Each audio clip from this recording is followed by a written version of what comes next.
Welcome. Thank goodness. We're on episode 13. Finally off 12. Thank goodness. Finally, man. They got Finally off 12. They were giving us 12. heat. They were giving us heat for a while, but we had to dip a couple alleys, jump a couple curbs, but we got out of there. We're here, episode 13. Yeah, What you been up to last week, man? Man, just busy. Really, yeah, really busy. Heading off to school. I am. Yes, you are. Been getting a lot of things in order and stuff, and doctor's appointments and whatnot, checkups. Of course. Things. You have to. Dentist, optometrist. Optometrist. Gynecologist. Gynecologist. God damn. What does an optometrist do? Is an optometrist eyes? Or is that an ophthalmologist? Ophthalmologist sounds like a doctor of optimism. You've just got to believe in the power of positivity. Basically a therapist. But yeah, I've been working on my rewatch of Arrow. I'm about done with season 1 now. Okay. Season 1 of Arrow, I remember it being freaking fantastic. And watching it, it's still good. It's great television. But part of what made season 1 of Arrow really good was the twists that you didn't see coming. Oh, yeah. And just how the plot just kept thickening. That's when you know what's coming, it's not as good. Yeah. Still great TV, though. Uh-huh. Yeah, the Arrow show definitely led... I don't think they would have had the universe that they have, this Arrowverse, without Arrow being such a good show. Oh, no way. Because, they did Arrow, that was kind of, the test run to be okay, will people watch superheroes on TV? Yeah. And they're like, fucking of course. Fucking of course. I remember seeing the ad for Arrow when it was first dropping, before it even came out. It was, months away. Yeah. But they just showed, the little promo, and I was like, I don't know what this is. I don't know if my mom will let me watch it, but I want to. But I want to. Yeah, it's a great show. Haven't been doing much else this week. I rewatched Superbad again. Have to. Okay. That's a weekly thing for me now. That is a weekly thing. Can I take a moment to talk about Michael Cera? Maybe a Michael Cera appreciation intro? I think so. Now seems like the time. Yeah. Let's Superbad. Iconic film. Scott Pilgrim versus the World. Oh, yeah. Iconic film. Iconic. Juno. Iconic film. Michael Cera was an A-list actor for being the scrawny, awkward dude. Yeah. And I think that's amazing. I know. He does it so well, though, because it's almost like it's not an act half the time. It's like he's seriously... half the time I don't think he's acting. Yeah, I feel like it's not whatever character. It's not Scott Pilgrim. It's really just Michael Cera. Acting just with a different name. Yeah, just basically changed his name for this movie. Hey guys, quick. He reminds me of Morty. Yes, he's very... I think he's a little less even, less confident than Morty. He puts off that vibe for sure. At least sometimes Morty goes, it's foot down time. Okay, I'm calling the shots. Jeez. Saw a vanity license plate today that said, jeez. Oh, that's great. I was they have to be a Rick and Morty fan. Rick and Morty, yeah. You have to be, jeez. I love seeing my other Rick and Mortyers out in public. Oh, of course. If I see a bumper sticker and they got Pickle Rick on it, I'm like, that's a person I want to fuck with them. I don't want to fuck them. I want to fuck with them. I'd like to make that clear. I want to be their friend. I would like for you to be my homie. You never know. You never know. I suppose not. Mayhaps. Yes. But yeah, Rick and Morty. Anytime I see somebody out and about, where I'm like, yeah, you look like you could be a cool person. Oh yeah. Roll the tape.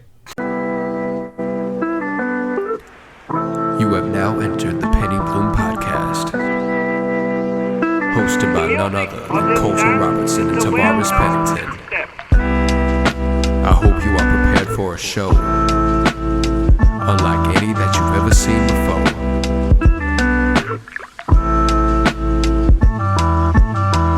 Or heard, I guess it's a podcast, so you aren't going to see anything. So, big trend happening at the moment is the top 50 rappers. Yes. It's hard to rank the top 50 rappers. Nearly impossible. It is impossible. Ranking... You can't do it correctly in any facet. Yeah. There is no correct top 50 list. Of course not. But we're going to talk about it. Yeah, and we're going to make one, obviously. Yeah, and we know you're not going to sit here and listen to all 50 rappers and 50 explanations. So we're going to give you a rundown of our two separate lists, 50 through 35, for this moment. All right? Let's start with your 50. Right. Who's your 50 spot? My 50 spot is Gucci. Gucci Mane. Gucci Mane, that's a good one. That's I figured he deserved to be on the list.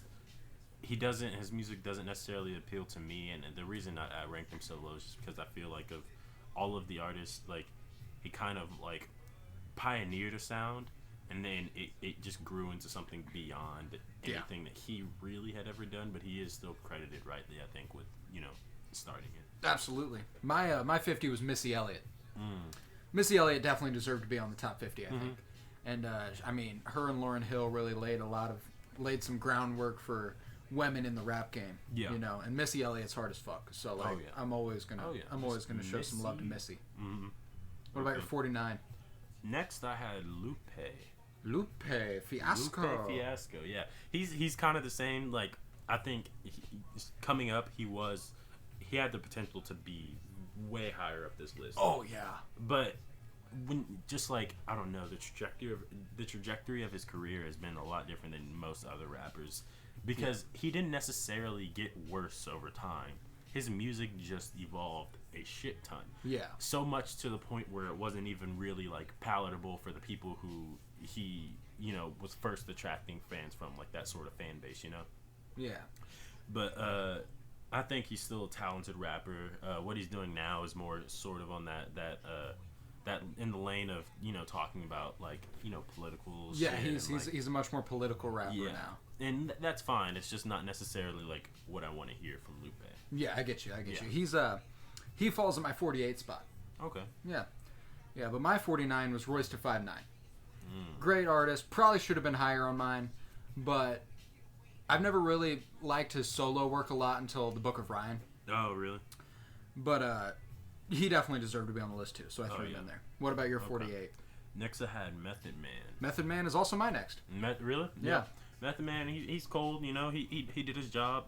Did great with Wu-Tang. How high was the shit? He was the one in How High, right? Not Redman. Yeah. Mixed up. Okay. Yeah, Method Man. Wait, wasn't it Method Man and Redman? I don't remember. Method Man's is just an actor now. He is just straight up, and I know he's been in a lot of movies and stuff. He's a good actor. Like, he is good. He's good at what he does. Which is crazy. Like, just looking at who he is, how he came up, how he got famous and shit. What about your next spot? Next, I had Raekwon. Raekwon's a lot higher on my list. Really? Yeah. Royce da 5'9" is a lot higher on mine. Yeah. Spirit of discussion. In the spirit. Yeah, but Raekwon's one of those people who's like, I don't know, like, he's one of those guys you gotta show the love to. Yeah, you gotta show the love to. It's just like, I'm not gonna like sit here and say I like listen to him regularly. Oh yeah, absolutely. Like, I don't listen to Raekwon a ton, but like I think he's nice. Yeah, my next one was Nicki Minaj. Nicki Minaj. I mean, she's just cold as fuck, Yeah, Nicki, she does that thing. I also think she could have been a lot higher on my list too, but I mean, like... Yeah. I feel like her solo work kind of lacks, though. Like, well, okay, not... It doesn't lack. Like, obviously she has a good enough solo repertoire to stand up with a lot of good ones. Yeah.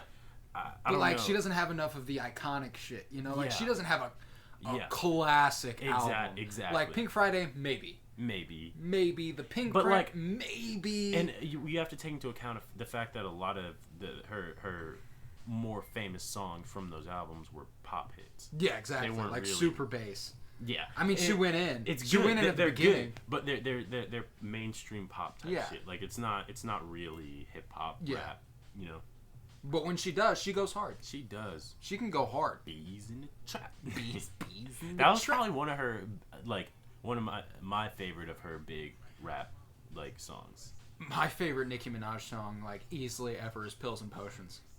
Pills and Potions. Oh, bro, I love Pills and Potions. Yeah, Pills and Potions. That's the song right there. What's your next? Next artist? Up, I had LL Cool J. LL Cool J is coming up on mine too. I'm gonna knock you out. Mama said knock you out. My next is Common.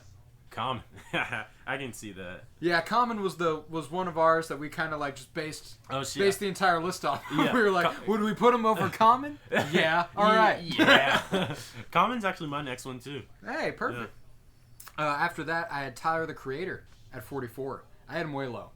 I would like this explanation. The explanation is that just like, while he does obviously have the discography for me, when I'm looking at like pure rap skill, I don't put him crazy high. What? I don't. He's great. Everybody who's met Tyler has said that the dude can rap. Oh, don't get me wrong. I absolutely agree. That's why he's ahead of fucking Lupe Fiasco, Royce da 5'9", Nicki Minaj, Method Man, and Missy Elliott in Common. In Common. And he definitely could have been a lot higher on my list. But, you know, I'm just trying to create some conversation here. Tyler, but like 40s? 40s. He ended up down here. I guarantee there's an artist that is not as good as Tyler above him. Oh, yeah, there is. Okay. There will be.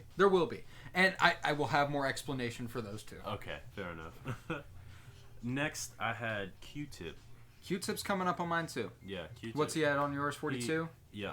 Yep, he's my 42. He's my 41. Oh, okay.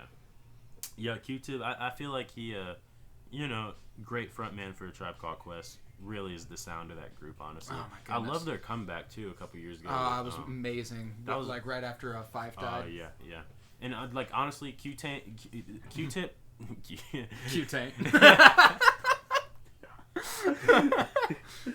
God damn it.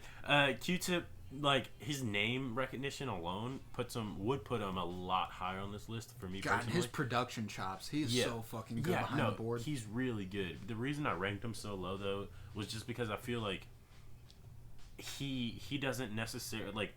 what A Tribe Called Quest stands up to and, the reputation that they have, Q-Tip kind of garners a lot of that on himself. So, I don't want to rank him super high and that be out of how much I like A Tribe Called Quest versus how much I actually like Q-Tip as a singular artist. I get you. Yeah, Q-Tip came at 41 for me, and then my 40 spot was Mac Miller. Okay. Again low. Okay. Again low. Okay. And that's kind of with the same thing as Tyler. I know he had the rap chops. He could definitely spit, but he's just, this is another thing that's applicable to Tyler is just that he's more than just he's more than rap. You know? Yeah. He's got my favorite Tyler album is not a rap album. That's fair. And what I think is Tyler's best album is not a rap album. So when I'm looking at these things, it's not like I'm exactly comparing every artist. Mm-hmm. It's more I think this brings into question when you're ranking your list of greatest artists. Great is the term we're going by, right? Yeah.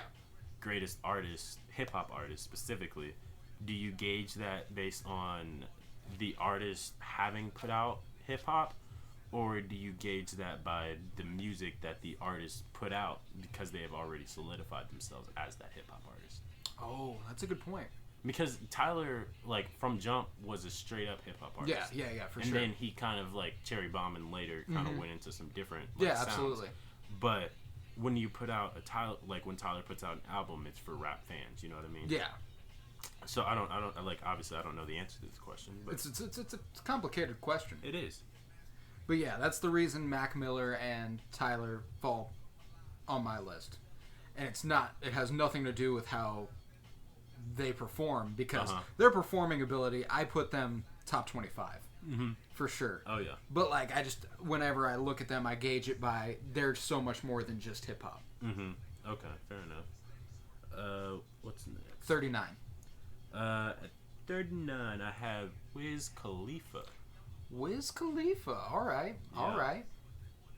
I think Wiz Khalifa has done enough since he put out Black and Yellow. I feel like is he had one of those weird papers. He had one of those weird careers where it's he just put out one absolute smash hit, and then he just kept he's just doing built it. off of it. Yeah, he just kept doing it. And when you can keep doing it, it's proven to be a complicated thing for a lot of guys. Oh yeah, It's not as easy as it sounds to keep doing it. Yeah, exactly. And you can you can have an entire list of big, very popular, good Wiz Khalifa songs now. Oh yeah, Wiz is deserving of a top 50 spot. And I feel like he's really only been putting in work this decade, but he has. It's I feel like he's done a lot more than his contemporaries at this point. Yeah. My 39 was Redman. Redman, okay. Again, probably could have gone higher on my list. All these guys I'm going to say probably could have gone higher on my list, because the 30 through 50 spot is kind of yeah, they're just there. Yeah. Yeah. But Redman, the dude can spit it, bro. He's hard as fuck. Indeed, yeah. Redman is. And that's kind of where we are from here on out. Like, he's hard as fuck, and that's going to be my explanation. He's hard as fuck. All right, we'll go with that. 38. Next up, I had T.I. T.I., all right. T.I.'s a lot higher on mine. Oh, really? Yeah. T.I. used to actually be my favorite rapper growing up, and, like, he still holds that special place in my heart. But, like, I don't know, like, his sound, for some reason, I don't know if I grew, like, tired of it or what, but it just, I don't know, it doesn't fit the same. Yeah, I mean... also his evolution as an artist, he hasn't changed a lot. Yeah. I mean, and he doesn't really have to. Like, that's not what I expect out of T.I., you know? Like, he's hard as fuck. He's kind of gotten more into that political sort of rap too, kind of like Lupe, but I feel like he does it with more of a foot still in like kind of the music that he used to make. Yeah. With that being said, I've listened to some of his more recent projects and comparing that to like I don't know him talking about nonsense and ignorant shit. It's just not as good. It's just more fun. Yeah, it's just more fun. And like I listened to it and I was like, this is good. Like I like it, but it's not something that I think I ever want to really listen to again. You know? Yeah, and I've gotten to a point where a lot of music is like that. Like, I'll give this one listen. Yeah, and I'll appreciate that listen. But I'm probably not going to listen to it much more. Yeah, you know, it's like, you know, I respect what you've done. Yeah. My next spot was Big Boy. Big Boy. He didn't even make my list. Didn't make your list, huh? No. Yeah, I think he a lot of shine gets taken off of him for being second to Andre 3000. Which is, yeah. I'm sure Andre's in your top 10. Like, you'll see. Okay. It's top 5. It's top 5. Fair enough. I can see that. But, just because Andre 3000's one of the fucking goats doesn't mean the other guy wasn't bad. You know? Yeah, it doesn't mean he wasn't bad. It doesn't. Yeah, like he was nice as fuck with it, Big Boy. I mean, he wasn't. Some tracks he would kill it over Andre 3 Stacks, and like more often than not, obviously not the case. Yeah. But Big Boy still dope as fuck. Okay, yeah, I can get that. I think Big Boy has really good producing chops too. What was that? I never actually listened to his solo project that he put out. One that just came out recently, like Boomiverse or something like that? Yeah, Boomiverse. How was that? It was pretty good. Okay. It was one of those ones where I listened to it once and I didn't go back to it much, you know? It's called Boomiverse. It also came out on the same day as Pretty Girls Like Trap Music and Control. That was a bad decision on his end. I guess he couldn't have really known with SZA. He's not really competing with her. Yeah. But, like, 2 Chainz, I guess he doesn't really stack up to... I don't know. Big Boy's an ATL legend, so 2 Chainz is going to show the homage. With like, he doesn't stack up to 2 Chainz' influence right now. Oh yeah. 2 Chainz puts out an album, you're going to get a notification from Apple Music being like 2 Chainz dropped an album. For Big sure. Boy, probably not. Probably not. So it's like, yeah, with I don't know. It's hard to think about. Yeah, it's hard to say. What was your next spot here? Next I had 37 spot is where we're at. Schoolboy Q. Schoolboy Q, good choice. Good choice. Yeah. He didn't quite make my top 50. He was close. Really? Yeah. Huh. Close, didn't quite make it. I think Schoolboy, like, he's very underrated. Like, almost, like, not obviously to an Isaiah Rashad level, but, like, TDE just has these artists that, like, are like have such a specific sound. Like Reason, I think, is one of those. Sir, probably. Ooh, yeah. Schoolboy is one of them. Absol too. Even J-Rock. They like part of why I think TDE is such a good label is because they kind of curate their sound, so that no artist sounds alike really at all, but they all kind of like they blend. They blend. Yeah. They blend. And Schoolboy Q is just kind of like the fucking the dude. Like, I don't know. Like, he can kind of do what he wants there. I don't know how else to put it. 100%. Yeah, I got you. Next on my list was Killer Mike. Wait, are we recording? Yeah. Oh shit. Wait, what number is Killer Mike? Killer Mike for me was 37. Shit, yeah. Yeah. Killer Mike is 37 for me too. Hey, he's cold. He run the jewels. He does. He definitely does. And he's hard as fuck with it. I actually have a friend who just recently, like, he was into, like, hard, heavy rock, like, shit. Yeah. Like Oh, then he's gonna fuck with Run the Jewels. And he's just like recently been getting into more like rap, but obviously, you know, like coming from a rock background, like I was like, I know what type of rap I think he'll like. And I gave him Run the Jewels, and he was listening to him, and he's like, dude, I've listened to like their first 2 albums, and like this shit is fucking insane. I love it. And I was like, yep, that's exactly. They're like, if you're mad or anything, want to get out any emotions, you know, ooh, dude, Run the Jewels. Legend has it. That's such a good song. Hear what I say. Oh, it's so good. Yeah. Fuck, dude. I love Run the Jewels. But yeah, that's why Killer Mike climbs up to 37 for me. He's also he's a well-educated man too. He is. Have you watched his Netflix smart. Series? I haven't watched it, but I've seen him on a different documentary. I can't remember what it is, where he kind of talks about all the stuff he does outside of rap and like, he's a stand-up guy. Yeah, for sure. What? Who came next on your list? Next, I had Chance the Rapper. Chance the Rapper? Chance the Rapper. Yes. Funny that when we talk about it, I don't think Chance the Rapper made my top 50. I'm not gonna lie, it was rough. It was rough going for Chance. I'm not gonna lie, because I had him started out like kind of early, like 20s, I think, and then just got moved down. Just kept getting bumped down. Yeah, and I was like, you know, Chance on a great, like on a list where you think about great rappers, I don't feel like a lot of rappers out now have had to do much to kind of surpass where Chance is. Yeah, which is weird because Chance kind of has that reputation where you think, you know, he's like a mainstay or someone who's like, you know, it's Chance the Rapper. But like, he doesn't. Like, he doesn't really have that if you think about it in real terms. What kind of ruined him for me is that like he can be so incredibly corny that it pains me. I'm like, man. Like, he had a tweet today that said some shit like, don't accept no from a person who doesn't have the authority to say yes. And I was just like, okay, good advice, but like, all right. I don't need my motivational quotes. I definitely get that. Like that makes me like a Debbie Downer, and I get that for me to be like, all right, dude. So what sucks about it is that like, take Coloring Book. When Coloring Book came out, I was like, this shit's fucking great. Yeah. You know, normal Coloring Book shit. A couple years passed, and I'm just like maybe like at the beginning of this year, I stopped being able to really listen or really enjoy Coloring Book like I used to. You know what I mean? Yeah, it didn't age the way you would have wanted it to. Yeah. And I don't get why. I don't get why either, because I'm like, these songs are like, I mean, I used to think they were good. Like, I used to think they were great. Like, they were all phenomenal. But now I listen to it, and I'm kind of just like, it's all right. Like, All Night. Okay, that was bad from the beginning. Yeah, that was like, all night I've been drinking, all night I've been Actually, drinking, I kind of liked that song for a hot second. I did too, for like a quick second, and then like I was like, all right, yeah. I think I played it on someone, and they were like, God, this is awful. And I was like, no, this is good. And then you kept listening, you're like, huh, maybe it is.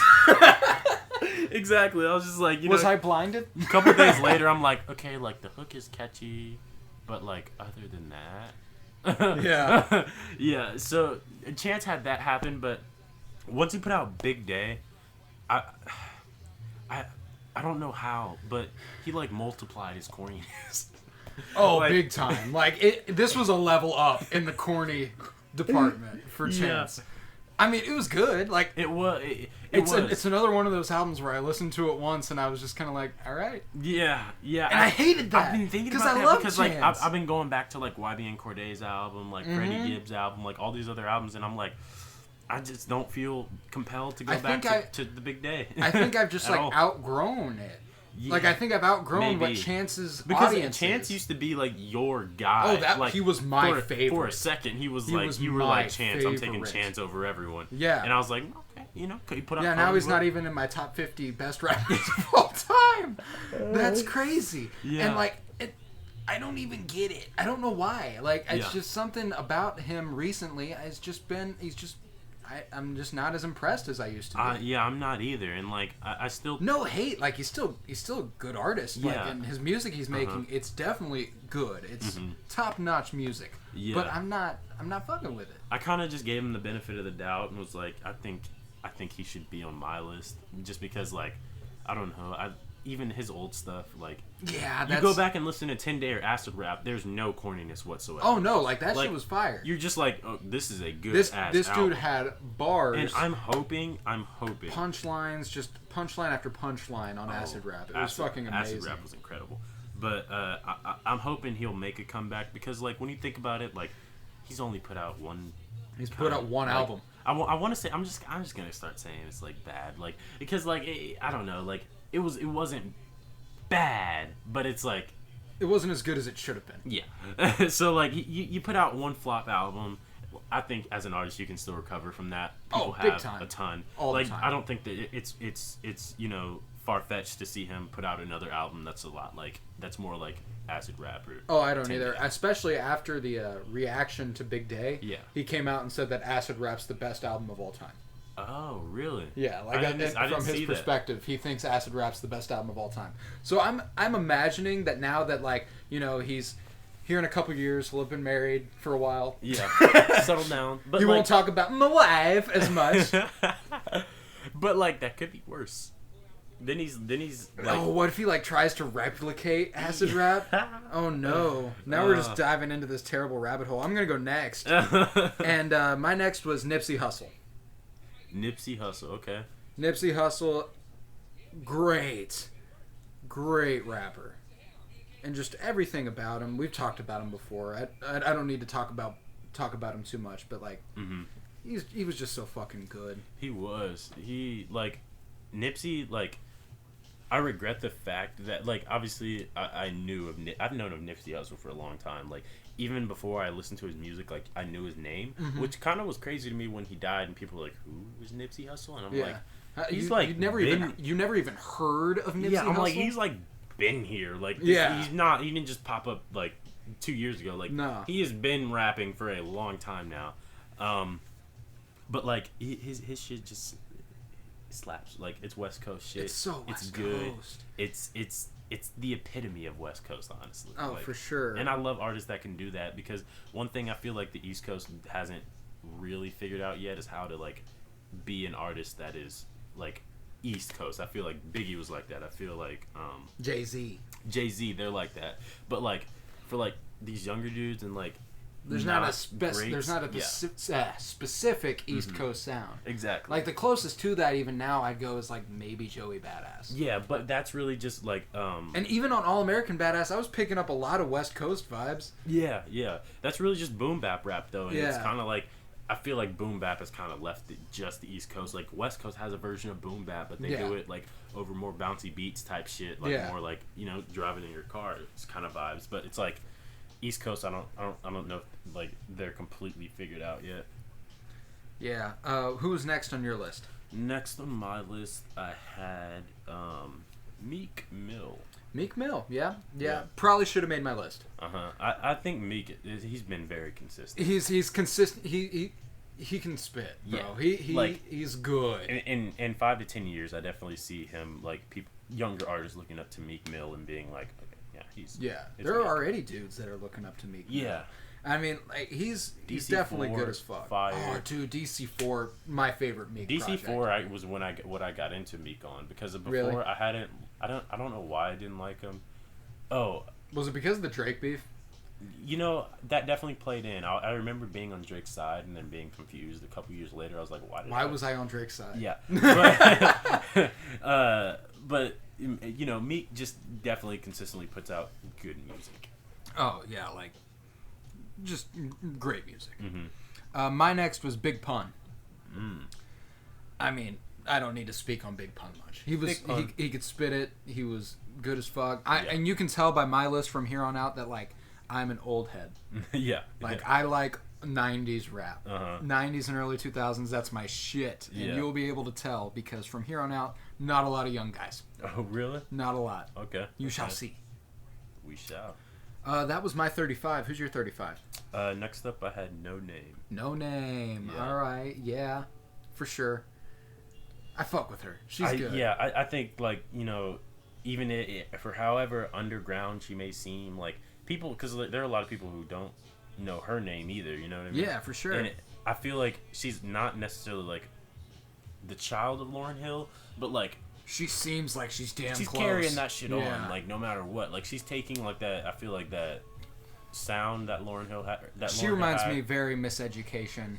Very much so of Miseducation. Yeah, but, like, beyond that, she has her very own sound, you know? Oh, yeah, she does. Like, it's, like, this weird, like it's very jazzy. Spoken word, sort of, like, jazz rap. And it's, like, she does that, but it's, like, you know, intelligent. And it has all these different layers. And I'm, like, anytime I listen to No Name, I'm just, like, yeah. I feel like, yes. Yes. Like, femininity. Oh, yeah. Embrace that Fuck shit, yeah. you know? Like, let me paint my nails. Not get judged. I mean, do it. I might. I won't judge you. I might fuck around and do it. Fuck it. We'll see. Why not? We'll see. Yeah. So that was 50 through 35, and that was our version of a quick rundown of 50 through 35. So imagine what you're going to get for the rest of this. In case you didn't notice, we moved on to a new segment. We are here. It was kind of random. It was kind of just a stop in its tracks, but we're here. We're talking about another life. Another life. Not like a different life. It could be interpreted that way. It could be, but like the Netflix series Another Life. Yeah, that's another way to interpret it. That's what we'll be talking about. Dude, I liked that show a lot. How'd you feel? Yeah, I thought, like, at first it felt like for some reason going into it, I was like, I feel like this is going to be like one of those contained shows where it's like one season, the plot plays out, but then that's a lot of what the plot is. And at first it felt like that. And then you get to the end and you're just like, oh boy, there's a whole world of things that they could explore. Like, yeah, they're about to, like, it feels like they could build an entire universe around this. I feel like, honestly, like, the climax of this show hasn't even, like, started to begin yet, really. Like, they're just, like, really laying foundation work, which makes me optimistic that they'll, you know, continue this show for quite a few seasons. Yeah, I mean, like, and what sucks is with Netflix original series is you can't always rely on that, because, like... Yeah, they get canceled. They don't do enough promotion, and, like... But from that perspective, you also can't do much promotion, you know? Like, how do you really do a lot of promotion for this? But, I enjoyed it a lot. Like, I remember when I watched it, like, episodes 5 through 10, every single episode had, like, my heart racing at some point. Like, I was, like, into it, like, holy shit, what's gonna happen next? Like, how do you get past this? How do you get through this? Like, what episode was it when the bitch's spine crawled out the back of her neck? Yeah, that shit. Yeah, it was like fucking like early, like three or four maybe. Like, okay, like right from the get go, from like at the end of the very first episode, you're already like, what the fuck? Yeah. Like I thought that dude was gonna be a problem. Me too. And then he's dead at the end of the first episode. That's crazy to think about. You'll find out if you haven't seen it. Like, oh shit, yeah. I guess we never fucking. Yeah, you know, fuck it. If you haven't seen it, fuck you. That's our motto on this show. We will spoil it all. But yeah, Clark Kent. He got capped. Yo, I was like, at first I was like he started coming at her with the knife, and I was like, oh shit, like this dude really does not, like, he knows how to pick a bone, like he does not give up. Yeah, and I was like, what the fuck is she gonna do? And she just stands there, like kicks dude in the chest straight into this like beam of electricity, dead. And I was just like, you were like, wait a second. I was like, wait, so this is... I thought that dude was gonna be the main antagonist.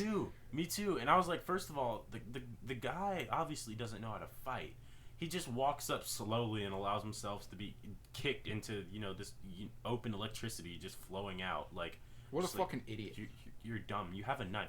If you have a knife, you don't walk slowly towards the person you're gonna murder. No, you murder them. Yeah, you murder them. You run. You jog. You don't walk. Pep in your step. Maybe a little speed walk. A speed walk. You know, yeah. you get the arms moving there. You can't give them time to process what you're about to do. Otherwise you get kicked into an electric box. Exactly.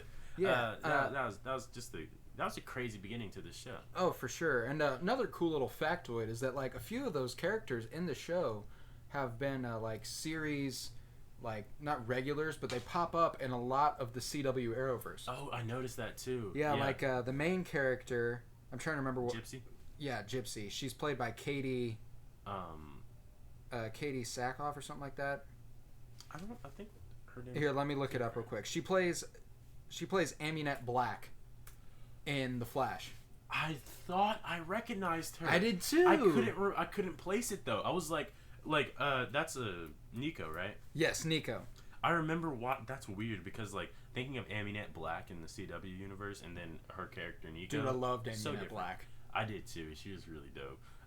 But I was like, she looks so familiar. But I was like, I don't know what I've seen her in. I've seen her in something, I'm sure. Yeah, I kind of brushed it off too until I was rewatching Flash, and I was like, oh shit, yeah, it's Nico. But yeah, I mean, and then Clark Kent, like I said a second ago, he's the main antagonist for the first episode. And then he gets capped. Jessica Camacho she's the girl who plays Gypsy. She plays Gypsy. Yeah. I remember when me and my cousin were first watching The Flash, like when Gypsy popped up, we like went on Google and like straight up Googled her because we were like, bro, she's like who is this? So fucking hot. Turns out she's actually like fucking 32. Like, is she really? Yeah, she's like up there, and I was like, she looks like maybe 27. Yeah.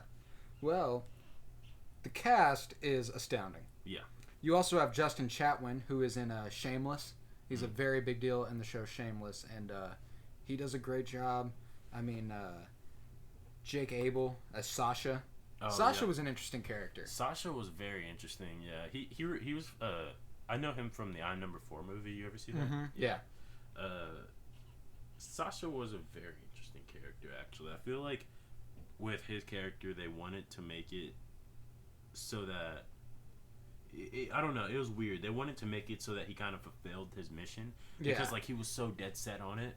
For sure. Once he did, like I think the message was that like, hey, like don't just run into these things. Like you think you know what you're doing, but you don't. Yeah, like that dude had no business being in space. No, I don't know why they brought him. He was just supposed to be a politician that like was running. He was gonna come home and run for president. Yeah.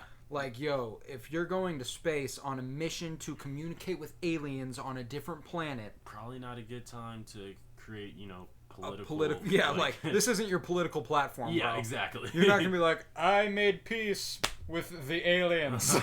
No. Elect me. Exactly, and it's I am your overlord. How did they kill Sasha? What did they do? I don't even remember. I watched this a few weeks ago, and I watched it all in a day. Yeah. So, like, I don't even exactly remember. Yeah, I watched it pretty quick, too. Probably 2 or 3 All days. I remember is, like, the drills that came out of his eyes. That was the freakiest shit. I was like, what the fuck is happening? Me too. Like, there were so many things in the show where I was just like, wait, yeah, why? I was like, what is going on right now? Like, what's weird about this show, my favorite thing was that it just went so many different directions. Like, oh, yeah. It was just, like, all this shit just happens, and then you're like, what in the fuck? It was the most outlandish shit, the too. Drugs, like, when they got high on the planet. Dude, that shit was dope, there, though. And then they started just, like, being like, and I was like, and, like, they were talking, like mad shit to each other, too. And I was like... They were like, if you'd ever lead, this whole team would die. I know. And, like, they don't tell you that they've been, like, inebriated, but I'm just like, what? It was kind of implied. Like, I picked up on the vibe. Yeah, I picked up on it. They were clearly high. But, like, I was just like, what in the world? That was a nice little twist too. And then at the end, when the guy who was having a lot of leg pain, oh yeah, he was hilarious. I brought the drug on the ship, and then they were all having the party where he simulated the entire thing. I was so confused. And then he goes back, and they pull a her. They pull a her. They pull the her. I was like, I was sitting there watching it, and you could see them kind of hinting it from the beginning. Oh yeah. And I was like, but they won't. I was like, but like, a part of you was like, do it. Honestly, I wasn't. I was like, your hand goes through the like. Yeah, like he's a hologram. When I watch other shows where they try to pull the her, and it's like, oh, it's AI, but it's like a fully functioning like robot or android or something. And I'm like, okay, I can get behind this. I can see it, but then when it's like a hologram, I'm just like, okay. It was very interesting to see unfold. Because I also got the vibe that, like, when he manifests as a hologram, like, it seemed like you could almost, like, touch him. Yeah. And it would be, like, normal. Which was, like, I mean, this is obviously a science fiction show. So, like, I don't really know. But when he, like, turned himself into her husband... Yeah. I was like, no, when that happened, stop. I was like... Oh, this is weird. I was like it got weird. Like it got like House of Cards uncomfortable. And then like she was going with it, and I was like, remember in House of Cards when Frank Underwood and his wife egged the security guard into a threesome? Oh yeah, that was probably the single weirdest Because what was the point? the whole time? Okay, I think the point was to be like, they're that close with Meacham. But I was like, I feel like I understood that without having to go this far. Oh, yeah, exactly. And, like, it's another one of those instances where they didn't, like, directly say anything. They just start leading up to it, and you're like, you were like, wait a second. No. No. You're like, no. And then like him and Frank like kiss, and you're like, what? You're like, wait a second. And then he turns around and kisses Claire, and you're like, oh shit, whoa. You're like, dude, this is crazy. And then they had like another one of those exact moments in this show where you're like, oh. And what's funny is, like, House of Cards really prepped me for that moment, too, because I was like, oh, yeah, they're about to fuck. Yeah. All three of them. Oh, that one, I was ready for that. But that was still another one of those when I was like, why are they, like, doing all this, though? Like, what is the storyline? Yeah, I mean... Because the way... Especially in this show, like, I didn't really pick up on the vibe that she was fucking with one of those dudes. Not even either. Or both. I was, like, at first, like, the way that they led up into it, they're just kind of like... Oh, like, you can tell that both of them have a crush, and they kind of get into a dispute. And then he's like, oh, but I've got a girlfriend. And I was like, that sounds like a lie. You were like, yeah, I have a girlfriend. She lives in Canada. You can meet her when she's in town. And then he just, like, goes up, kisses her, and I'm like, oh, shit, he's about to be pissed. And, like, you could tell he kind of was. And then she's like, why not both? And yeah, no, like, she was like, oh. She said that. She goes, like, he was like, I'm gonna go, and she was like, you don't have to. And I was like, like, if I'm that dude, the other dude, I would be like, wait a second. I know, I'd be like, Yeah, I get that you're okay with it, but, like, it took a lot for me to make that move, and it looks like it worked out to some extent, so, like, let's not, like, you know. Also, if I'm the dude who, like, kissed her, and then she was like, no, the other guy doesn't have to leave, I'd be like, wait a second. I kissed you. Yeah, exactly. And but then they kissed, so I was like, oh. Then they made it even more awkward when they were about to have, like, sex or whatever for the first time, and the guy's like, oh, I've never done this before. And I was like, wait, you look like you're pushing 30, bro. like, bro, you can't be a day under 31. I'm just like, oh, this is weird. And then they had the threesome scene. I was just like, okay, I saw it coming, but, like, this is still kind of weird, but I'm okay with it now, I guess. Yeah, like, I'm like, all right. Like, I'm immune. Yeah, but it still felt like the story was going nowhere. Like, I felt like it was just kind of happening, and I was like, okay, I get why it's happening. I get that it's happening. I'm okay with it, but, like, why? Yeah, and that was definitely something about the show. Like, the plot mechanics weren't all there. Like, there were some things where you're just like, that doesn't make sense, but you can easily brush it off because it didn't really matter. Yeah. And that's another reason I really liked the show too was visually it was very appealing. Visually, it was super interesting. Like the giant crystalline structure. Oh yeah. Those are fucking beautiful. Mm-hmm. Like super dope television. And then the other planet that they were on when they were high as fuck under like all those plants and stuff. Yeah. That was beautiful. It was. And I'm like, and for some of that stuff, I'm like, where did you shoot this? Like, is this is this a real place? I was wondering that too. Because like it's like there are places out there that are fucking beautiful like that. It has to be like they had to do it somewhere on Earth. Exactly. So I'm like, where the fuck do you find these places? This is gorgeous. The world's a big wide place. Big wide, big old blue rock. Blue rock. The water has nothing to do with the blue. Yeah. But yeah, it's a really good show. It I was gonna say something about it involving Arrow. Like I was gonna tie something there, but I don't remember where I was going with it anymore. So I'll just leave it. That already. No, it wasn't with the characters. Oh, okay. It was with something else completely. But yeah, it was a good show. Yeah. All in all, I'll definitely be watching it. Oh again. yeah, I'll definitely watch season 2, and like I might watch this season over again too. Yeah. Did you ever watch Altered Carbon? I haven't. Good ass show. Like I think I tried. In terms of Netflix sci-fi, Netflix comes correct with the sci-fi series. I was just, like the big budget sci-fi they have honestly, on lock. Most shit. Like I was thinking about this, I was like, Netflix and HBO, I feel like, are making the best TV shows right now. Oh, for sure. Like, Netflix, like, people at first, they were like, oh, it's a Netflix film, or it's a Netflix show, like, oh, it's Netflix, it's not going to be good. Yeah. But, like, they make everything they make is good things. Like, the type of shit that, like, hits and it goes viral. Like, it's like fucking, like, everyone's watching it. And that's what's even more impressive about what I was saying earlier with the lack of promotion, is that their series end up being some of the biggest series in the world at the time, and they don't do a lick of promotion. They don't need to, because like even Another Earth, I remember when it first popped up like on the because I had like the big Netflix promo thing, and I was like, I saw it and I was like, looks interesting, I think I'll watch it. And then you had actually watched it like a couple days later, and you're like, watch this, and I was like, oh yeah, I wanted to watch that. Yeah, it's a good ass show. I mean, like,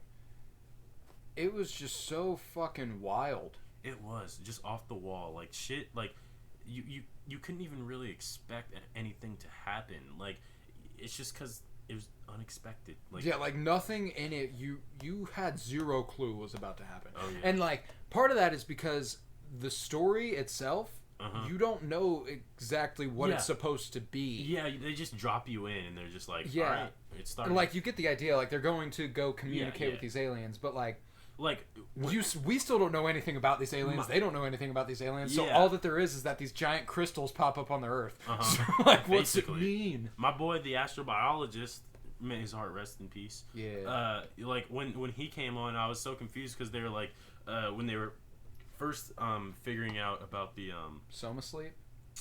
No, the parasite. And they were like, fucking parasite, dude. Yeah, that shit was crazy. But I'm sorry. They were like. The guy's looking at it, he's like, I don't know, like, I'm not an astrobiologist, and they're just like, well, go wake one up. And I was like, oh shit, there are more people on like this ship. I wonder how many people we haven't even met yet. Yeah, I know. Like when Nico was in Soma sleep and she kept having the nightmares where she had to try to escape. Yeah, that was a dope episode too. That was. Where like every single one felt like you were actually a part of it, and you were like, wait a second, what the fuck? How'd we get here? Yeah. And then, how did we get there? how did she get there? wait. Is it like the coffee machine? I don't know. Just stay away from the coffee machine. But yeah, like that episode in particular, I was like, yo, what the fuck is happening? Yeah, because I was like, what are they gonna do for me? Like the first one when she kills, yeah, where like they get killed, every single one of them kill the entire crew, or Nico kills the entire crew. I'm like, oh wait a second. I'm like, wait a second. How is this show gonna continue? And then they're just, no, don't kill them. You're so sexy. And then also like they were just like trying to get out. They're like, oh shit, we gotta go. And I'm like, bro, like she like woke up into a horror movie. Oh like, yeah, she woke up into someone like putting their bloody hand on her like a Soma sleep tank, and I'm like, oh my god, I would be terrified. And then people are just getting picked off from nowhere. Like they're just like walking. Like they didn't even realize until there were 3 people left at like 6 of them were gone. And I was like, what in the like that shit would be terrifying, dude. Great show. Great show. I definitely need to give it another watch because, like I said a second ago, I don't remember like all of it. Honestly, I just watched. Like I just finished it. Like had to be last. The nights really run together for me. Yeah. Had to be last night or the night before, but I don't really remember it that well either. Yeah, exactly. Like it's when you binge a show, that's the one downfall of binging a show. It is. Yeah. While you do remember like the biggest moments, yeah, you forget all the little things that made it really good too. Well, you forget all the little things that created the big moments. Exactly. You're like, I know this happened, and you're like, wait, how did we get there? Like, why did that happen? Exactly. Yeah, I definitely have that with a lot of television shows. I do too. And honestly, I'm thinking it might be good because when like the seasons come back around, or when they're about to, when I rewatch it, it'll still be satisfying. Mm-hmm. There's another show that just came out on Netflix that I'm really intrigued in. It's called Woo Assassins. Oh yes, I saw that. It looks dope as fuck. Like it looks crazy. Crazy. Yeah, like Woo Assassins. The 5th season of iZombie just got uploaded. I watched the first 4. Surprisingly good. Doesn't seem like something I would ever be interested in. I remember when that show came out, and I was like, nah. Yeah, and I wouldn't be so quick to pass on it. Again, it's a CW show, so like it's gonna have those like kind of corny, cheesy. But it's weird tropes. because with CW, I feel like I only like their like I did not like CW shows until they started making the DC shows, and then I fucked with them. Yeah, but like when I look back on like the CW shows that I've watched, yeah, like Supernatural was on it. I'm pretty sure One Tree Hill was originally a CW show. Oh, really? I've never actually seen that. Great show. Strongly recommend. I thought about trying to jump in, but then it's like 14 seasons, and I'm like, it's worth it. It's definitely a piece of fucking work. It takes a lot of time, but it's worth it, dude. Like I have never cried more in a show than I did watching One Tree Hill. Damn. But it was just because, like, for one, it's a ton of seasons. Yeah. Yeah. And two, like, it's a drama series. Like, it's nothing else. Like, it's a drama series about the people in the show. There's no other aspects to it, you know? And it hits. Frankly, it hits. It hits. So, some like, things hit like that. Yeah, I mean, like, there's death, there's life, there's births. I would like those in my TV shows. Yeah, and I mean, anytime a baby is born on my television screen, I get pretty emotional. I'm like, it's a baby. Fuck, man. It's alive now. It's alive now. Like when I see a little mama. Wasn't it alive in the womb? You fucking pro whatever it is. But like it's when like a mom is like holding her baby right after she's giving birth, like on a TV show, I'm just like, oh, this is so cute. I don't think it's not a baby. It's a baby. This is a baby in her arms. Babies around. Another great Netflix original that we've talked about multiple times, The Umbrella Academy. So good. So fucking great. I mean, there's just Netflix just does it right, you know. They do. We're gonna wrap the show with our top 10 favorite movies of all time. Not the top 10 best. This is purely subjective. Purely subjective. These are our favorites. Yes. We're not telling you these are the best movies. For some of these, I know for a fact, these are definitely not the best movies of all time. Of course. So let's start with whatever you're... I mean, like, yeah, you know, like, it's 1 to 10, but we're not doing, like, a real ranking, you know? So, like, somewhere around there. What's 10? 10, probably... I'd probably put, The Dark Knight. The Dark Knight Dark movie. Knight. It's a struggle for me because I hesitate to rank, like, series movies. Yeah, saga movies with, you know, like, standalone movies because I just think that it's easier to do a well-done standalone movie than to, you know, continue a movie in a saga. Yeah. But... The Dark Knight was a masterpiece. I think it's the best superhero film ever made. I tend to agree. Because it almost cracked my top 10 too. Yeah, and I just like even before I knew how to tell what a good movie was, I feel like I knew that was a good movie. That was a good movie. I've watched that movie like a ridiculous amount of times. I thought I watched it a lot, and then I met a guy up at college who like could just recite lines from the movie. Like, well, I used to be able to recite lines. Like I could watch the movie 21 Jump Street and like say it as it was happening.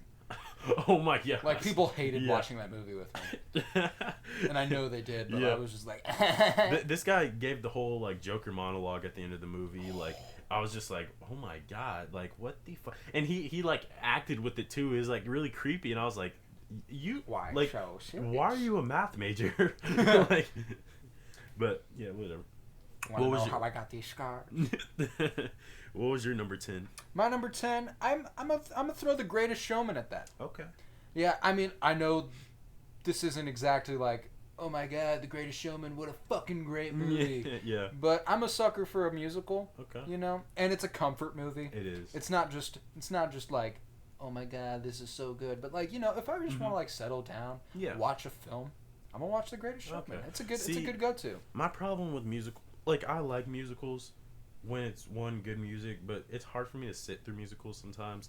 It can be because like I don't. It also heavily depends on the music. Like if the music is good, then I'll fuck with the musical. Yeah. But like it can be really boring. Yeah, but it's just like even for me when I'm watching a movie, I'm expecting like, you know, the normal mechanics of a movie. Yeah. But like musicals kind of just don't follow that at all, and like any moment they could break out into song and dance. And I hate like, even if the song is good, sometimes I'll just be like, okay, let's get on now. The Greatest Showman, I went and saw that for my 18th birthday, actually. Yeah. Saw it in January when my birthday is, as it should go for me to see it for my birthday. Yeah. And that makes sense. I remember I went because my mom was like, "Yo, we'll watch whatever you want. What do you want to see?" I was like, "You know what? I really want to see The Greatest Showman." And my brother and my mom were like, "Really?"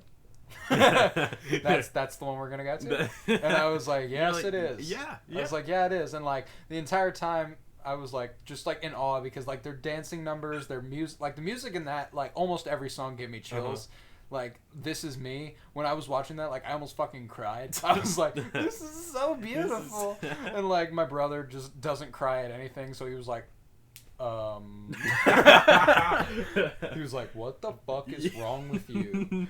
He's like, why do you actually, like, enjoy this? Like, I was like, this is so fucking good. I mean, by the time we left the movie, everyone liked it. Honestly, I remember going to see The Greatest Showman in theaters, but I don't remember much from that experience for some reason. Dude, I do. I loved that movie on the first watch, and I've loved it every watch since. It's a great movie. What you got next at 9? Next up, we got Malcolm X. Oh, I figured like this. I think this is probably one of the best docu picks ever done. Like it's like biopics. Yeah, docu picks. That'd be like documentary. Biopics. Yeah, see, that's what I was thinking, but like obviously that's not right. Anyways, but I felt for a moment there watching this. Granted, the first time I watched this, I was a kid. I did have the question at the end if Denzel Washington was Malcolm. Yeah, of course. And why wouldn't you? Denzel killed it. He killed it. Yo, you're like, wait a second. Did Malcolm X star in his own movie? Yeah. Where I just watched him get shot and killed. And you're like, wait a second. Was this all live? With a shotgun. But well, actually, I was kind of unclear on it because like they just kind of pop him with the shotgun, and then he's like on the stage or whatever, bleeding out, dying. And I was like, they don't like elaborate on that point. You know, it's obviously if you know the story of Malcolm X, you know that was that. Yeah, and I was just kind of like, oh well, I mean, he's still alive, right? He did this, and you know that's not true. Yeah, and someone was like, "Oh, Tavares, just sit down, sit down. It's time for a history lesson. Let me tell you something, kid." And it's like I tend to disagree a lot with Malcolm X. I like politically, I think that we're on very different ends of the spectrum, even just like in terms of how like I think action should happen towards political goals. I think we're very different in a lot of ways, but just like the movie gave me an appreciation for what who he was. Yeah, for who he was and like what he did and everything about what he believed and why he believed it. Like it I haven't made seen that sense. movie in years. I bet I'd appreciate it a lot more now than I did when I watched it last. And I remember watching it. I was like, this thing is so fucking long. Like it's a long movie. And I kind of hated that, but when I would watch it when I was kind of older, I just felt like it was great for the movie because it's one of the few movies where I feel like the story is completely developed. Like, it's a lot easier, obviously, when you're drawing off of real events. But I felt like everything was there. Like, they gave me the entire scope of Malcolm X, basically the life, like, obviously not his actual birth, but, like, his birth into, the realm of importance to his death. Yeah. So, I think that's a very well-done movie. It was a very good movie. My next movie... It's a little bit of a change of pace here. I have Pineapple Express. Bro, fucking love Pineapple Express. Give me Seth Rogen and James Franco together. It's going to be hilarious. Oh, dude, you have to watch Pineapple Express. Yeah, I've never seen that. You have to. I seen it. Have you ever heard me say I seen it? I think so. I'm sure. It's from Pineapple Express. Oh, okay. Science, bitches. That's another Pineapple Express quote that I throw out every once in a while. See, I'm one of those weird Seth Rogen watchers who I think like one of his best movies is The Green Hornet. Dude, The Green Hornet's the shit though. Like it is. Like that shit is fun. Also, we were talking about it a while ago and said we were gonna watch it. look for the DVD. Don't have it. Really? We're gonna find a different way to watch it. Yeah, we'll find the Green Hornet. But yeah, I love Seth Rogen. I kind of hesitate though when I do see a movie by Seth Rogen because I know he has a lot in there that are like kind of like The Interview. I fucking love The Interview. Oh my god! Like as a serious piece of like movie or like just it's comedically. fucking hilarious. Yeah, it's hilarious, but it's just kind of like I don't always want to watch like I get you. that brand of comedy because it is funny, but sometimes like when I like you can tell just from my list like I'm more into movies that are like serious. Oh yeah, like, for sure. I don't know what it is, but I like movies that are very deliberate. I've got a pretty balance. I've got a pretty good balance here of like serious and comedy. Mm-hmm. But yeah, Pineapple Express. I love most anything with Seth Rogen. Love Knocked Up. Oh yeah. Love Pineapple Express. Love The Green Hornet. Love the Neighbors movies. Like he's like if he's gonna be in a movie, it's gonna be funny as shit, and I'm gonna enjoy. Oh yeah, it, yeah. You know? Seth Rogen's legendary. But yeah, Pineapple Express, all time stoner comedy. I had to throw it in there. Yep. You know? Yeah. You had to. You had to. What's next up for you? Next up, we had Moonlight.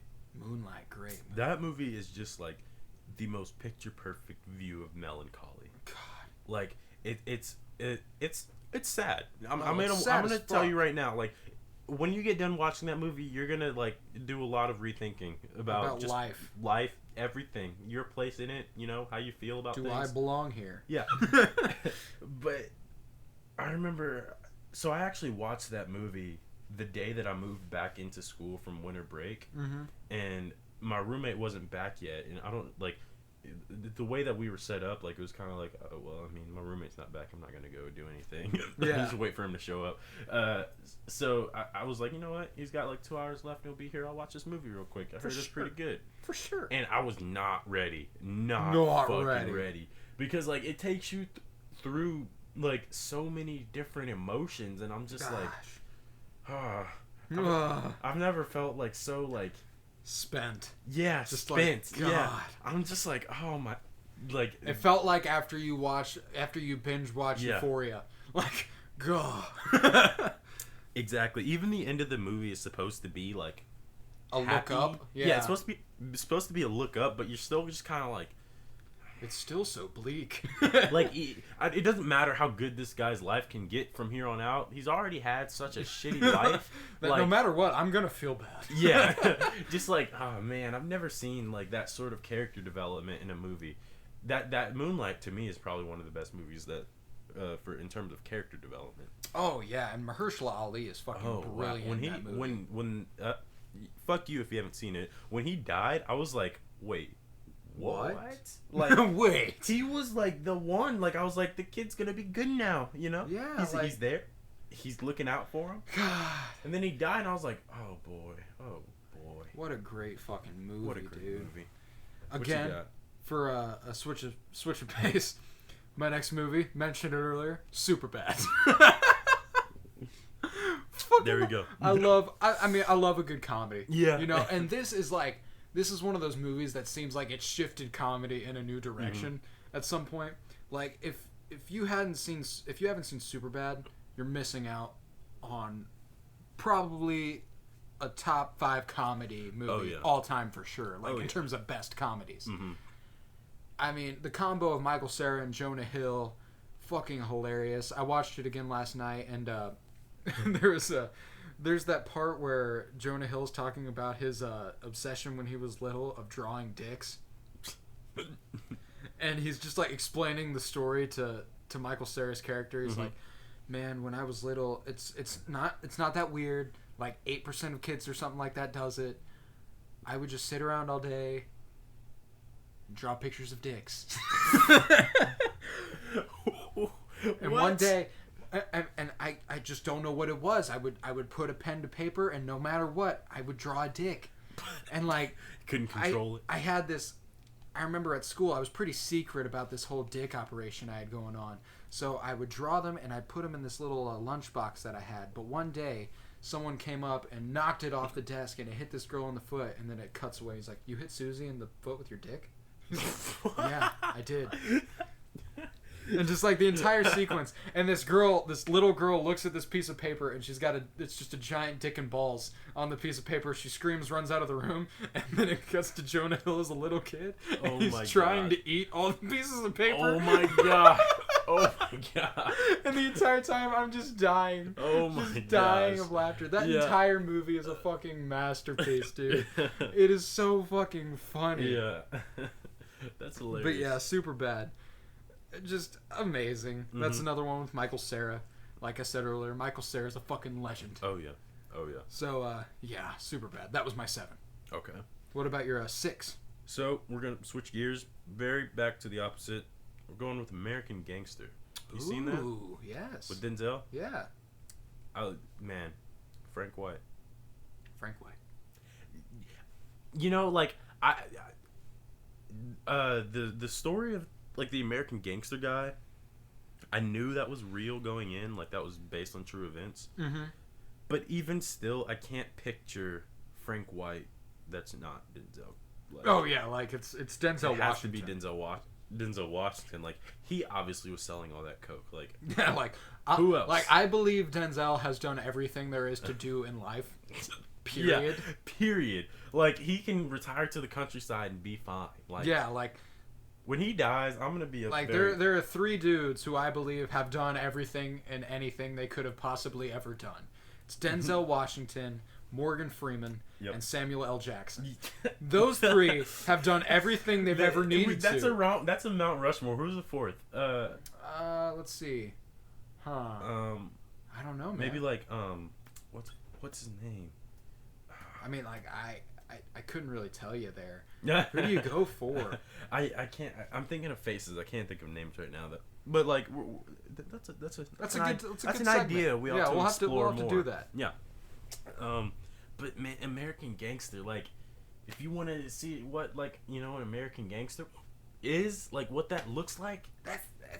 It was so push. My boy Denzel. It was so push. Yeah. Oh my god. Like, American Gangster. It's a good. You gotta watch it. You just gotta watch it. It's a solid movie. Solid film. Very solid film. Yeah. My 6. Definitely a gear switch from that too. Juno. Also with Michael Cera. Yeah. We've also got Ellen Page in that one. Mm-hmm. And I watched Juno for the first time in 5-6 years the other night, and it was so fucking good. It'd been a while since I'd watched a movie that wasn't like sci-fi or kind of like it had one of those elements to it. Yeah.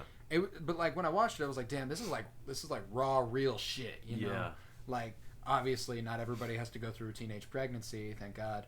But I was like, this is what I would expect of it, and like this is like it was just a perfect depiction of what I would expect that to be like. Yeah. And it was moving, heartfelt.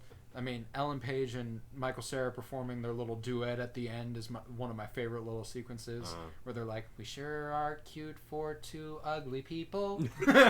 I'm like, yeah, same. Yeah. Yeah, we are cute for 2 ugly people. I'm with you there. Rick and Randy just doing our thing. Rick and Randy, we're out here. Yeah. Yeah. But yeah, Juno, just iconic film. Great movie. I need to watch that one too. Oh yeah, great movie. Strongly recommend. Next up. Yeah, what you got for 5? We have The Breakfast Club. Breakfast Club. Just a classic. Just a classic. It just like when I don't know what it was, but when I was in school this last semester, whenever I had like free time, like didn't like or wanted to just like turn something on, like I would just turn on, like The Breakfast Club. Yeah, like dude, John Hughes movies. Yeah. They don't miss. They don't. You had that. You had 16 Candles. They don't. You had Ferris Bueller's Day Off. It was just a collection of iconic films. I think I got high and watched The Breakfast Club a good 3 times. I was on that. At the time, I was on Scott Pilgrim heavy. Dude, I watched Scott Pilgrim versus the World. I remember this. I'll explain this here in a second because that's coming up. Okay. Yeah, but yeah, The Breakfast Club. Fucking brilliant movie. Brilliant movie. I feel like it's high school epitomized, which is crazy. And like, I'll explain The Breakfast Club more later because it's coming up on my list too. But like, it is just so fucking good. Yeah, there's no way around it. It's weird because it's like normal experiences in high school these days. Even then, I feel like weren't completely accurate to that movie. Obviously, it's a movie. But if you put it in front of a high schooler and you tell them to watch it, they identify with the characters. Yeah, they will. They will identify with one of them, a combination of them. Usually, it's a combination. Yeah. Because, like, for me, I could never really go with one of those guys. Either, yeah. I mean, nobody could. But they're like all the extremes. Yeah, they're meant to be those extremes. And it's really cool because it's like we're almost taught or beginning to be taught that there is no mold. Like, that's not a thing. Like, there is no jock, there is no nerd. Like you're not supposed to, like, people are people, which is true. And a good message, obviously, but it still doesn't, betray the fact that there are people who belong to certain groups, and those groups do not always interact, but it's high school, so sometimes they have to. And to see that happen is kind of like, you understand that experience, what it's like to be put in a group with people who you're like, I know what you're about and I'm not about it, but you have to, like, come together. Absolutely, and I could speak on the Breakfast Club more, but I'm going to save it for when I have to talk about it. So next up on my list, I had Pulp Fiction. Pulp Fiction, that is a gnarly movie. Just like... Actually, I love the way Quentin Tarantino makes films. Me too. I haven't seen every movie of his. I've seen the classics. I've seen Pulp Fiction. I've seen the Kill Bills. Other than that, like, I couldn't exactly tell you which ones I've seen. I know I've seen others, but, like, they didn't stick out to me in a way that I was like, oh, this is fucking brilliant. We just saw Once Upon a Time in Hollywood, which we might have to go back and talk about here in a second. Did we never? We never talked about that on the podcast. We will definitely talk about that. But Pulp Fiction, I mean, like, John Travolta and, again, Samuel L. Jackson. Fucking love Samuel L. Jackson. That dialogue he delivers when he's about to kill people, fucking brilliant. Oh, yeah. I love it. It's so good. I knew that movie was going to be great when it's, like 10 minutes in and they've already, like, killed 3 people. And then John Travolta accidentally shoots the guy in the back. They're like, damn. And he's just like, oh, shit. And, like, Samuel Jackson driving's like, what the fuck? And he's just like, they're all like, what is going on? He just goes, and John Travolta just turns around. He's like, I shot him. I shot him. And he's like, you shot him in the face? In the car? We're driving in broad daylight out here. And I was like, oh, what the fuck? Dude, and what's funny is, like, that's kind of how most Tarantino film, like the best Tarantino films, they have a dynamic between 2 main dudes. Yeah, they do. And, like, they just do that. And it's fucking funny every time. That, yeah. And then they have, like, this third random character that ties in. But it's like, you don't understand why they end up being like the biggest deal. Exactly, but then it's Tarantino has a formula, and it works. It works. Like, usually with those, like, with directors and formulas and stuff. Like, after a couple movies, I'm like, okay, you're just making the same shit. But he's making completely, radically different shit. Like, so we're talking about from Book of Eli to Once Upon a Time in Hollywood. From He didn't make. It wasn't 12 Years a Slave he made, was it? It was it was Django Unchained. It was we go from Django to, like, Pulp Fiction. Like, these are movies that are radically These are not the same. Yeah, and it's like, I love it. Kill Bill is like fucking way out of left field. Like, just so fucking crazy. I actually haven't seen all of the Kill Bills. Oh, they're so good. Strongly recommend. I need to. What comes up next on your list? This is your. Is this your 5? Or was the last one your Pulp 5? Fiction was why we were talking about that. And that was yours. Yeah, Pulp Fiction was my 5. So. What's next on your list? Oh, I put Breakfast Club on my list twice for some reason. Oh no, that's a mistake. That is a mistake. You fucked up. You're an idiot. Fuck, shit. Okay. You're fucking stupid. Next up, we got Silence of the Lambs. Ooh, that's one I didn't expect, but I dig. I watched that for the first time, and Pulp Fiction. I don't think I mentioned that. I watched both of these movies for the first time this year actually. And, like, honestly, like, Silence of the Lambs, I was like, I've heard about this movie. I know it's good. And I just sat down and, like, watched it one day. I think I was supposed to be doing homework, and I wanted to procrastinate, so I was like, you know, fuck it, I'll just watch this movie real quick. Yeah. And, like, it's just, like, by the end of it, I was like, wow. Like, wow.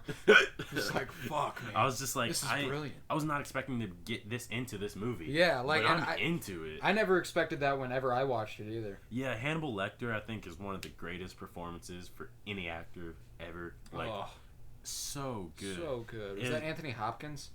That played him? I think so. That sounds familiar. Yeah, it was. That movie is, like, really weird too, because I'm not normally into like movies that deal with that sort of subject matter, But it was like, it went through so many twists and turns and shit, and I was just like, wow, this is a well done film. It was a well done film, and especially for the time, like that the time that it came out, I feel like it was way ahead of its time. Oh, it was. In terms of not only writing, but also like the directing that they were doing, because the camera shots just blew me away. Like, if like when you watch that movie, you'll notice that they focus a lot on people's faces, and they'll like zoom in. So it's like, if it's Hannibal Lecter talking, like, you'll be like uncomfortably close to his face, and like, it's supposed to make you uncomfortable. Yeah, like, because that's who he was. The movie is uncomfortable. The characters are uncomfortable. These situations are very uncomfortable. So it's like, I just love like when directors play with the camera like that to make you kind of feel to mirror the movie. mirror what it's supposed to feel like. Yeah, exactly. So like, that movie is very well done in my opinion. Very good movie. Coming in at my 5 spot. This is a little corny, again, but like every musical is. I got La La Land. La La Land, great movie. I fucking love La La Land. Every time I think about La La Land, I remember, like, what was that? Winter break senior year? Yeah, you put me on to La La Land. Yeah, winter break senior year, me and you, it was like 3 a.m. We're on a street. We're going and getting coffee. Yeah. We're going and getting coffee and watching La La Land. It was 3 a.m. your time. It was 4 a.m. my time. Oh, yes. Because I was in North Carolina at the time, and I was just like, at that point in my life, like, I was just staying up every night, all night, doing who knows what, drinking coffee, making cookies, just doing some hood rat shit. Doing hood rat shit, yes.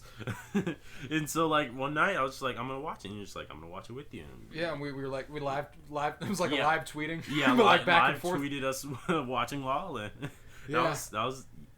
I mean, I love Ryan Gosling. Oh, he's a great actor. I did too. He's good in anything. Fucking love Emma Stone. Oh. Practically anything she's in. But yeah, it was that was the first musical that I watched, and I was like, "Yo, that wasn't boring as shit." Me too. That was because like that was like a musical.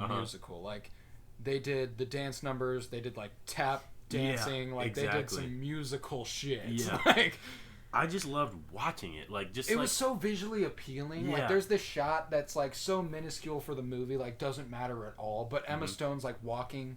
It's at the very beginning. She's walking to the club where Gosling's playing the piano, and she stops outside of it, and there's like these red lights just shining all around her, and she's like the focus in this blue dress, and it's just beautiful, like the contrast between the red and the blue. And I was just like, every time I think about the movie, I think about that shot. I think about them overlooking the fucking observatory and stuff like that.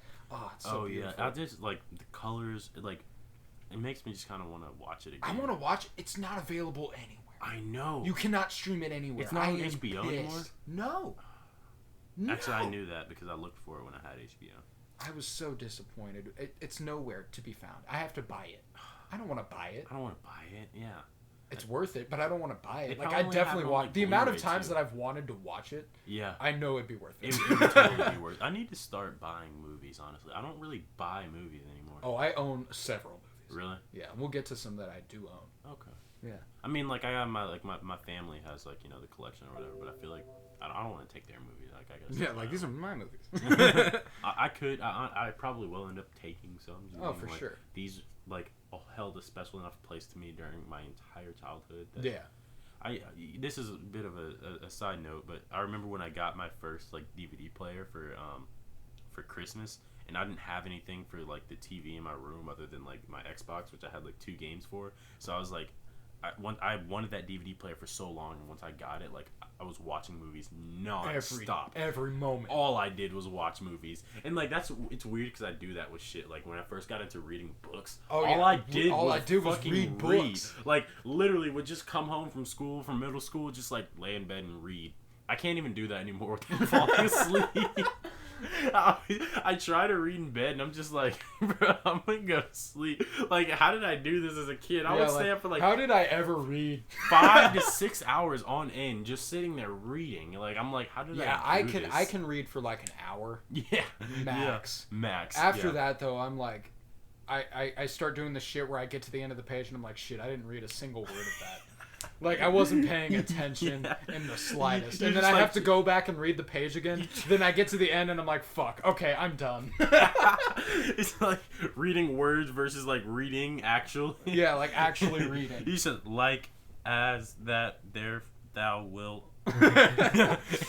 And then you're just like, wait, what do those mean? Like, wait, what the fuck did Bobby do?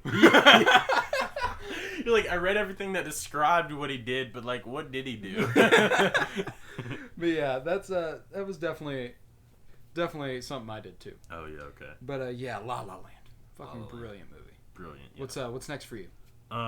Next up on my list, we have Breakfast Club was the last one I went with. Boys in the Hood. Oh, Boys in the Hood, so fucking good. Boys in the Hood, that probably the first movie I ever teared up on. Like, I'm not gonna lie, I knew about the scene and everything the first time I watched it because like I knew about the movie for a while before like my mom actually let me watch it. Like, yeah. You know, fair enough. It's not a kid's movie. No, not at all. When I watched it, I was just like... Plus, you probably don't even really want to watch that when you are a kid. You won't be able to fully grasp it as much. Exactly. And I remember this happened with two movies. Only two movies ever. The other one didn't make the list. But Boys in the Hood and... what was the name of it? The one that just went kind of viral? No, it's an older movie. It's like just like Boys in the Hood. Not... Friday? No, it's like up there. I mean, I know that's not just like Boys in the Hood, yeah. But it had Ice Cube in it. It's like up the alley of Boys in the Hood. It's like similar story. It had Menace to Society. Menace to Society. Yes. That one. These are the only two movies that after I watched them, I was just like in such emotional turmoil. I just had to go like write. Like I was like, yeah. I'm gonna go like just write some shit down. I can't deal with this. I have to write everything. Yeah, and I'll do that sometimes, like when I get emotional or whatever. But like only with movies, those are the only two where I was like, dude, Ricky dying is just. Ricky fucks me up every time. That scream, fuck. Ricky. Fuck, dude. Man, and like when Cuba Gooding Jr. was in his room, just throwing punches and shit, yes. And like I was just like, God. You know what's another really good movie with Cuba Gooding Jr.? Radio's such a good movie. I love Radio. I love the meme, where he's leaning up against the speaker and he's like, "Yeah, this shit bang." I'm not gonna act it out. Oh, you can't. You shouldn't. You really, really fucking shouldn't. But yeah. But no, just imagine Cuba Gooding Jr. had to do that for an entire movie. Yeah. It's a great movie though. Radio really is a I mean, classic. that whole cast has some great movies. I mean, Ice Cube, he came correct with Friday. Oh yeah. I love Friday. Dude. That's an all-time. I thought comedy. about Friday pretty heavily. I almost threw that on my list too. There was a lot of movies on your list that almost made mine. Like Boys in the Hood was really close. Menace to Society almost made mine too. When you were talking about Menace to Society, it reminded me like the emotional turmoil aspect of it of Fruitvale Station. That movie. That's the only movie I've watched and been like, okay, I'm never watching this again. Never. I haven't touched it since. And I never. I remember I was at because I knew the story before. Yeah. And I knew what was going to happen. But then I got to the end and I was like, man. So I didn't know the story. I had no clue that had ever happened when I watched Fruitvale Station. I literally watched it because Michael B. Jordan was in it. Yeah. And I watch it and I'm like, oh wait, but this didn't actually happen. You Google it and you're like, this is the saddest shit I've ever seen in my life. Watch the video and I'm like, wait, this is the saddest shit I've ever seen in my life. I was like, oh my, I can't even explain it. Like that movie, I was like, and the craziest part was I thought it was a great fucking movie. Amazing film. So good. Great movie. And I would absolutely go back and watch it if it didn't make me more sad than any other movie I've ever watched in my life. I know. I was at someone's house. I can't remember whose, but I literally I walk in and they're like, "Oh yeah, we're watching Fruitvale Station." I was like, "Okay, I'm gonna go." I legitimately left. You're like, "All right, well, you guys are watching that. I'm gonna bounce." Yeah. I was like, "Hey, call me when it's done." They're like, "Hey, it's Vars. We're watching Fruitvale Station. You ever seen it? We haven't." And you're like, "Oh no." Oh no. You're like, you guys have no idea. Why are you watching? Why would you want to watch this? Why would you push yourself through this? It's the same thing with Bridge to Terabithia. Not the same thing. Okay. Not the same thing at all. But very sad. Yeah. But the weirdest thing with that was I watched it when I was a really little kid. Oh, me too. And then I kind of forgot what happened in it. And I would see people talking about it on Twitter and they're like, "Oh, Bridge to Terabithia is so sad, so sad." And I rewatched it again. And then it fucked me up. Like, yeah, and you're like, I'm never it had to again. have fucked me up more than the first time because I didn't remember. Yeah. So I'm thinking I didn't really grasp it when I was watching it as a kid, but I was like, this girl just fucking died. Yeah, I know. Like, she's dead. When I was like 8, I watched that, right? Because I mean, it's a bridge to a fantasy land. Is it a Disney movie? Yeah. Yeah. I was like, they just killed. I was like, this should not be a Disney movie. I've watched it once since I was 8. I watched it about a year ago now. I think I watched it maybe 6 months ago. And I like didn't really watch it. It was just kind of on, you know. See, that's because I can't pay attention to it. Like, it will fuck me up that bad.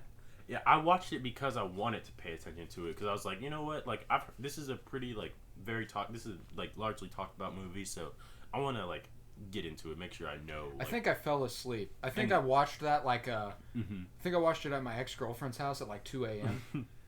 and I like fell asleep and I was like, shit. Yeah, I remember like when I watched it, I was just like, when I watched it for the second time, I remember having like almost nostalgic memories of scenes in the movie. I definitely know where I'm what like, you're talking I remember about. this. I was like, this oh, is so like this cool. was such a good movie. Yeah, and it's like, oh my, like why do they make this shit so happy?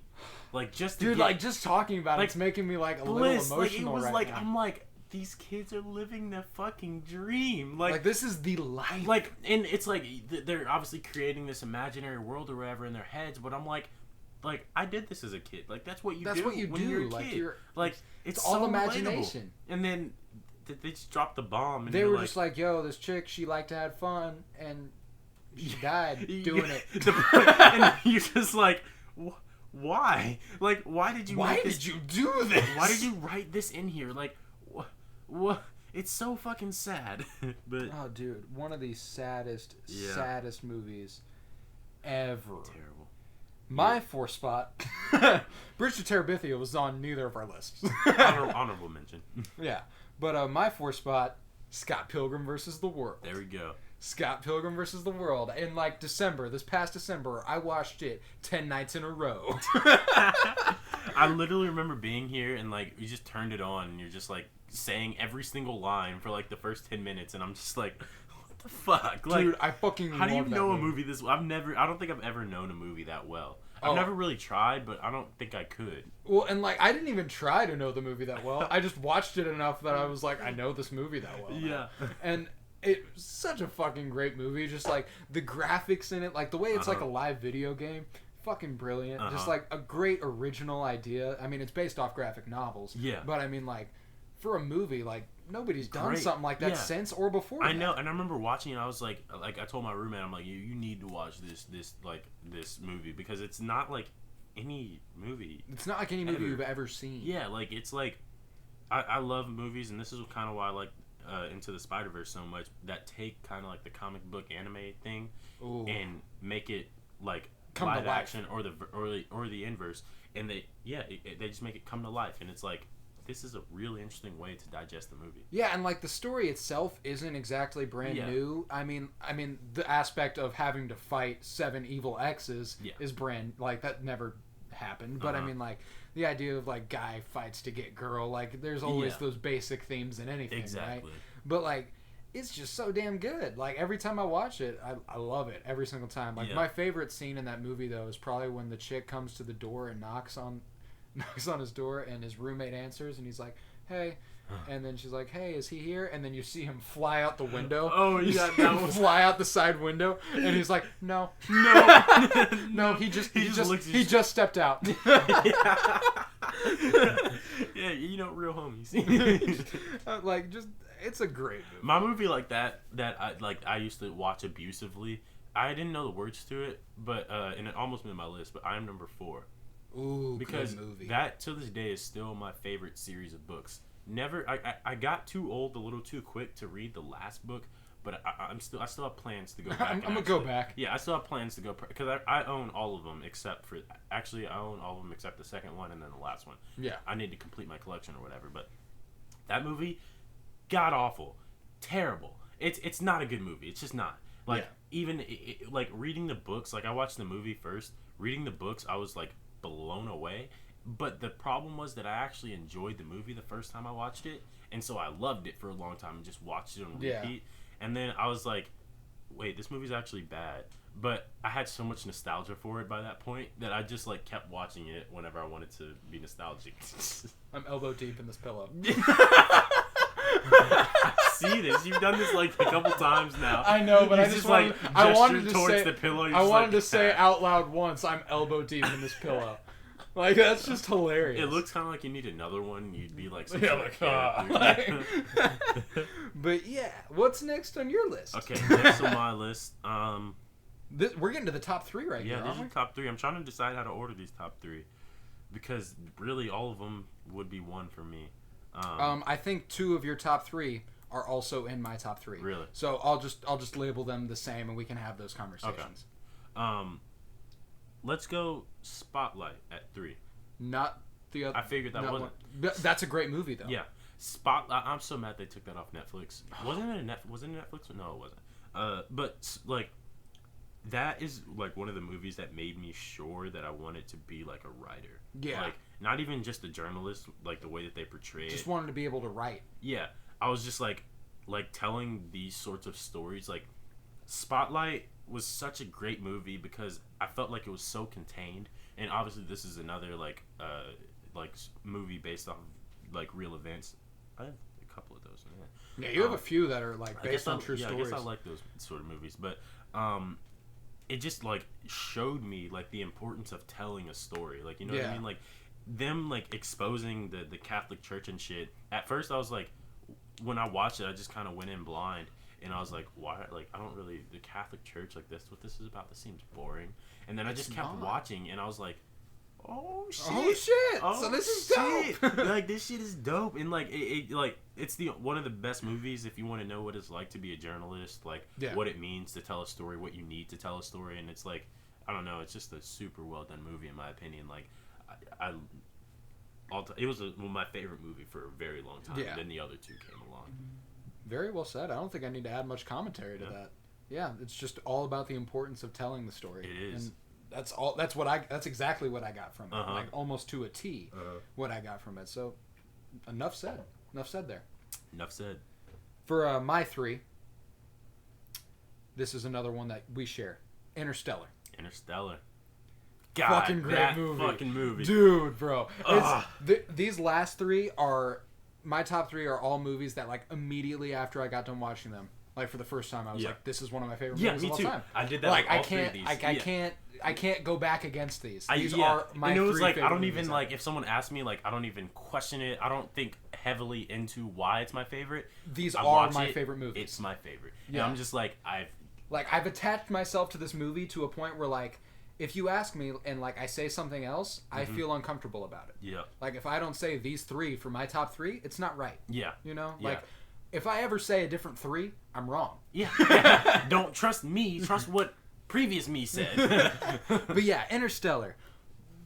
Bonkers movie. God, like, I remember that when I first watched this movie, I remember when it came out, I never watched it just because it seemed kind of boring. Like, me too. Like, I never felt like I would be into it. We watched it in Mr. Heidi's physics class. I watched it in Mr. Dorsch's AP physics class. Yes, bro. Was that your first time watching it? Yes, and it was broken up. It was like broken up into the 50-minute chunks. Yeah. But every day I was like, I cannot wait to go to AP physics. Me either. And I had it 7th hour, like end of the day. Like every day, I'm like, oh, I'm getting to watch Interstellar, and like, what happened? Because it's a long movie. It took us like 5 class periods to get through it. It took us a whole week. And I remember on that Friday I had a debate tournament, so I had to leave before 7th hour, which meant I didn't get to see the end of the movie. And so I literally, like, I pirated the shit out of that movie, and I watched it. I watched it. Oh, yeah, you had to. That night, I think I had a tournament the next day, watching the entire movie, because I just started over from jump, and I was like... good. That part, like, towards the middle where they went down on that planet, and a bunch of time passed... That was the craziest shit. Dude, that fucked me up. That was the like, I was so, like... Where he saw the video from his daughter as a grown woman.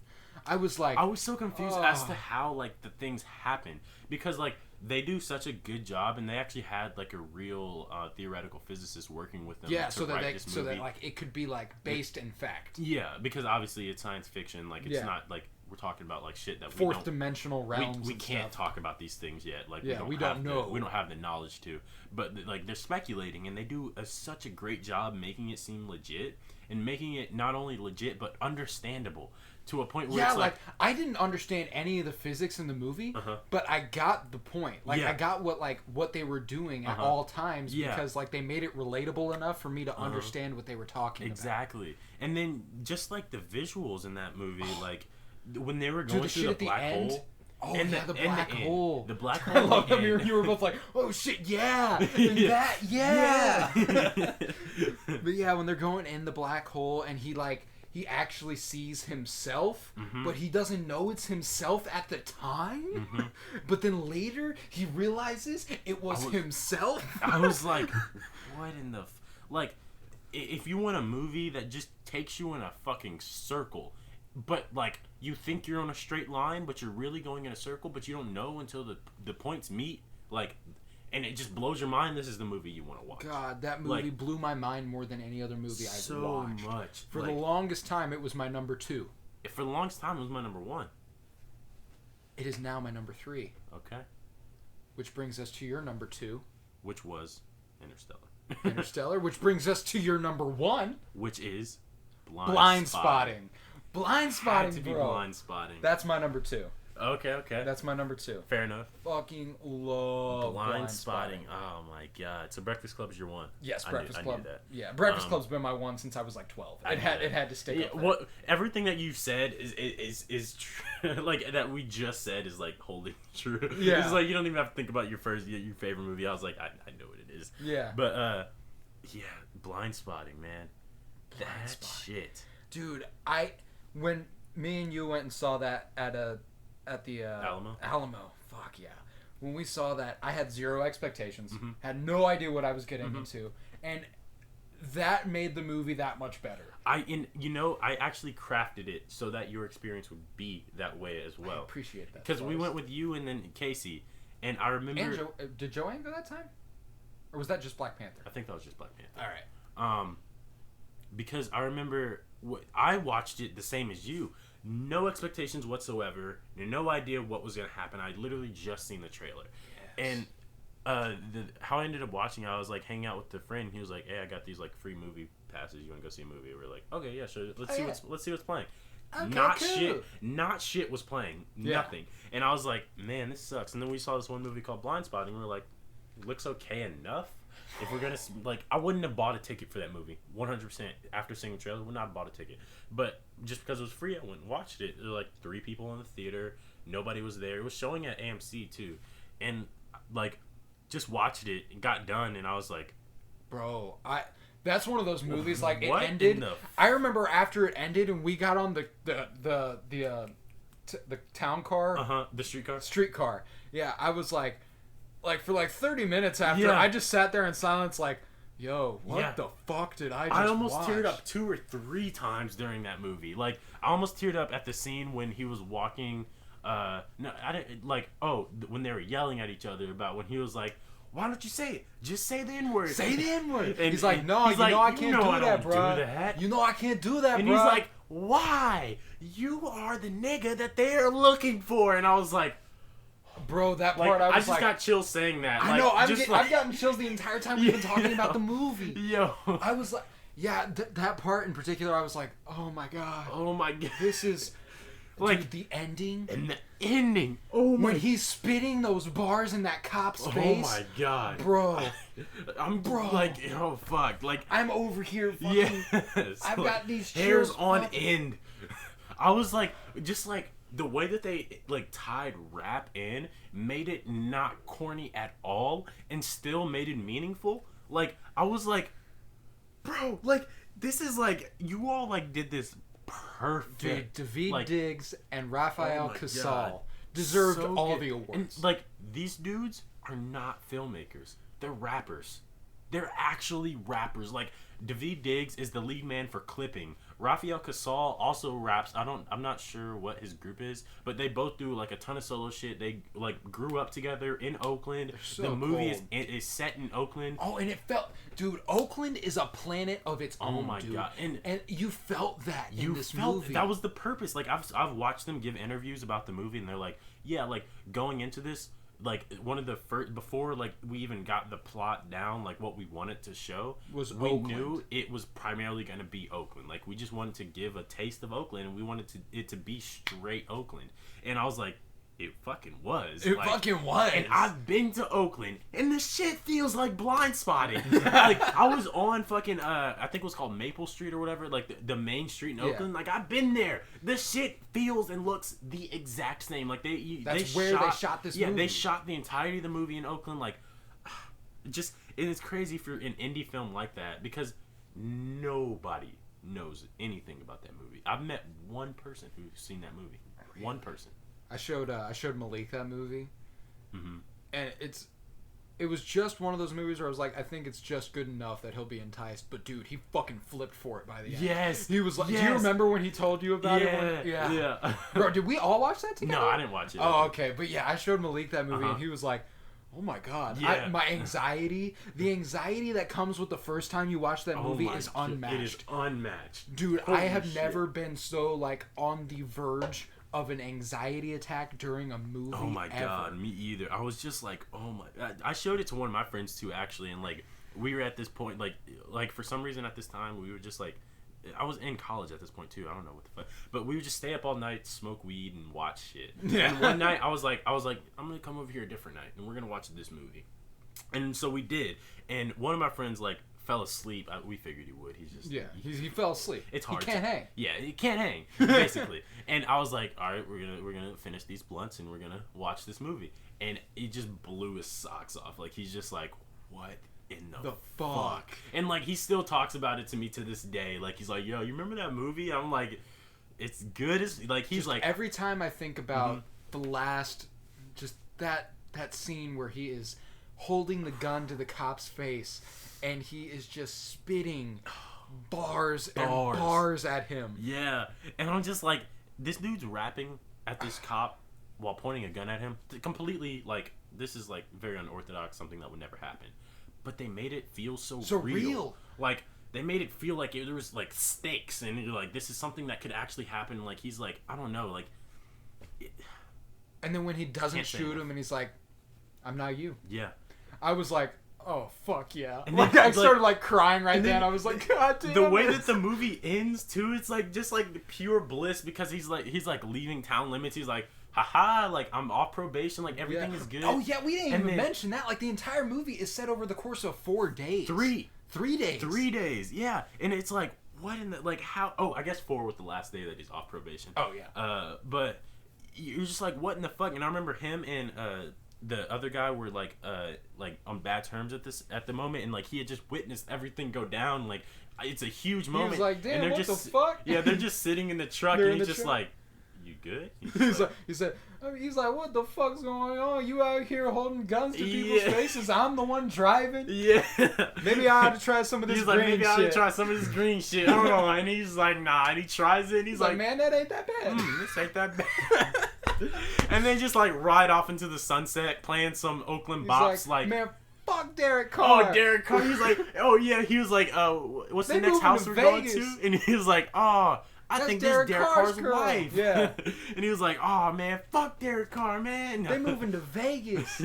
Man, I got to stick with the Raiders, though. Yeah. And they're like, no, I might have to do something to him. Yeah. God, what a great fucking movie. Blind Spot. Watch this movie. I'm like... I mean, the only reason it's not my number 1 all time is just on principle. Like, it very well could be. I feel but The Breakfast Club has just held a place in my heart for too long. I actually got to teach this, like, use this movie to teach blind spotting. Because I had a class this last semester where it was, like, 11 weeks, 11 kids. Each day, one of us comes up, well, I guess 12 weeks, 11 kids. Each day, one of us comes up and we get an article beforehand and, like, we just like learn it and then we teach it. Yeah. And what I did was I just like got some random video clips and shit that like taught specific lessons, and blind spotting was perfect for what I was teaching. Oh. So I was like, this is so dope, and I showed the scene at the end. Yeah. And like I could just like I remember showing it, and like I'd want like I love this movie so much that I was just like turned around. I know I was kind of smug, and I was just like, thoughts? You were like, thoughts. Nobody said anything. I knew nobody was gonna say shit. They were like that. They were like that GIF of Weebay in The Wire, where he's just like, oh, yeah, oh my god. He's like backing up towards that window. He's like looking around. He said, "Fuck!" Like that's what that scene is. It is. It's and the like epitome. my coach was he's actually the teacher for that class, and he was like, I've been telling him about that movie to watch it and shit, and he just like looks at me and he's just like, okay, I will watch that movie. Yeah, and everyone else's faces are just kind of like, it's just like a dark room, like they're just like staring off into space, like. Dude, that part where he's walking home with the gun, and the cop like shines the light on him. Heart racing, blood I've pumping. Never experienced that kind of anxiety. I was like. I swear to God, I was just gonna be so pissed because it was his last day. It wasn't his. He was doing something good by having that gun. Yeah, like he was taking the gun away from the guy who has a kid. Oh, don't get me started. Oh my God, his kid was holding the gun to his face. How do we forget that? Oh, yo, I literally like almost jumped out of my seat like during that. Like I was sitting there, like I was just like they walk out the room and they're like, hey, where'd you? Hey, put the gun down. Yeah, they just like walk out and stop. Everything stops, and they're just like everything just comes to a halt. Everything stops. Everyone's just like that's how that feels. Yeah, like that silence that just happened. That was that scene. The entire time I'm just like, no. No. Then the kid like turns the gun towards his face, and everyone's like, no, and his fingers on the trigger, and I was like, oh my god, when they grabbed that shit, I'm not gonna lie, if I was the I can't remember her name, but like the dude's wife, yeah. I would not have gotten back with him. I don't know. Like, I feel like that would just be too much in that moment for me to ever forgive. Exactly. Or talking about it, I'm like, me too. Like I'm worked up. I know. I am anxious. It is. Oh, they have so many iconic scenes in that movie, and nobody's ever gonna know it. I'm gonna make it a personal mission to show that movie to as many people as I can. I need to buy it. As possible. I own it. So you have bought it already? I can show it. I know it's on Amazon Prime. I can show it to anybody. But yeah, Blind Spotting. Fucking buy it right now. Fucking brilliant movie. My number one, Breakfast Club. We talked about it earlier. I don't need to add much on top of it, but it's based on principle. It's been my favorite since I was like 12, like I said earlier. It's a classic, you know? Yeah. It's another one of those that I just go to. When was the first time you watched it? Like, as a kid? Oh, yeah. I was way too young to completely understand the movie. I didn't watch it until health class, actually, freshman year. And that, I honestly kind of wish I wouldn't have ever seen it until I was in high school. Oh, really?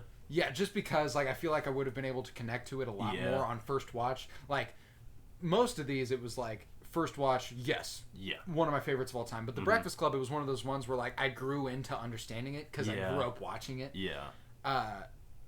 So as soon as I watched it and I understood it, I was like, this is one of the best movies that's been made. Oh yeah. Just because like it set the groundwork for so many basic storytelling ideas. It did. Like I was watching like fucking Jumanji, like the remake that just came out with The Rock and Kevin Hart like last year. Oh, funny as shit. Love that movie. So funny. But like it's just such a basic idea. They had like the popular girl, they had the jock, and they had the nerd, and they had like the girl who was just kind of an outsider, and they threw them all together in a situation that they shouldn't have been in together. They came out friends, and that's the Breakfast Club. Like that's the story that they made. Yeah, it is, and it like. It's just such a wholesome movie. Like I don't know how else to put it. Even like, it's not really a wholesome movie. It's not a wholesome movie. It's not really a movie for kids. Oh, not at all. Like I should not have been watching this at 8 years old. They cuss a lot. They smoke weed in there. Yeah, they dude, and there are parts in that are like, oh fuck. Yeah, and there's the part where like they talk about how like shit. Yeah, that was weird. I remember watching like they didn't show that in health class, obviously. Yeah, but I remember watching on my own, being like, wait, what? Yo, yeah. Why is this in here? That part where fucking Bender is like mocking Claire. Oh yeah. About being a virgin. He's like, are you a virgin? Just that whole sequence. You're just like, why did that sound like your Donald Trump impersonation? Are you a virgin? Just tell me right now. Be upfront. You can tell me. It's not a big deal. Not a big deal. But yeah, just like that. Like, there's so many scenes in that movie that are fucking brilliant. Screws fall out all the time. The world's an imperfect place. When they're running through the hallways. Oh, that's iconic. No movie like that might be one of the more iconic scenes ever. It's just a image of them sliding down the hallway and running the other way. Like, I love that movie too because I feel like they have the scene where they walk into the school at the beginning. Then they have the scene where they walk out. It's beginning and end. But I feel like I walk into the school with them, experience their detention session. Yeah. I leave with them, and so by the end, it feels like you were like a part of that there. Somehow. Like, yeah, because there's they like make this it weird, so relatable. There's this weird feeling of sadness that comes at the end of the movie. Oh, it's so melancholy. Yeah. Like there's that part where they're like, we're all just gonna grow up and be our parents, aren't we? And that's kind of just where they leave it. Yeah. And you're like, God. And then they all go their separate ways at the end. I mean, if you think about it, the way that movie is made, or when that movie was made, at that time, I feel like people coming up weren't expected of, much else than to be their parents, you know? To just grow up and live a stable life. Yeah, and I mean, I feel like a lot of people, that's another thing that's in, the first season of Stranger Things. Specifically, the way Nancy and Jonathan talk to each other. He's like, you're just going to end up like your middle-class family, housewife living in a cul-de-sac with your kids, and that doesn't sound like a bad life. It's just a basic life. Yeah, and that's just, and some people, especially the teenagers, find that boring. That's not something they want to do. But in all likelihood, it's what most people end up doing. Exactly. And that's sad. No matter what, that's gonna be sad. Yeah, it is a little sad. The Breakfast Club touches on that big time. Big time. And it's such a good movie. Yeah, and I feel like the ability to have that sort of emotional impact, it sets the movie apart because I'm like, I don't feel like I should necessarily think this deeply into a movie like this. And it was just so. But and it's almost like in our terms, this was a low budget movie. It is because it was shot in one set. It was shot in a school. When it was made, I'm sure for the time it was still a fairly low budget movie. Small cast. The cast had to be 7 maybe or 8 20 people. It was total. Yeah, total. Yeah, including parents and their 5 seconds when they drop the kids off.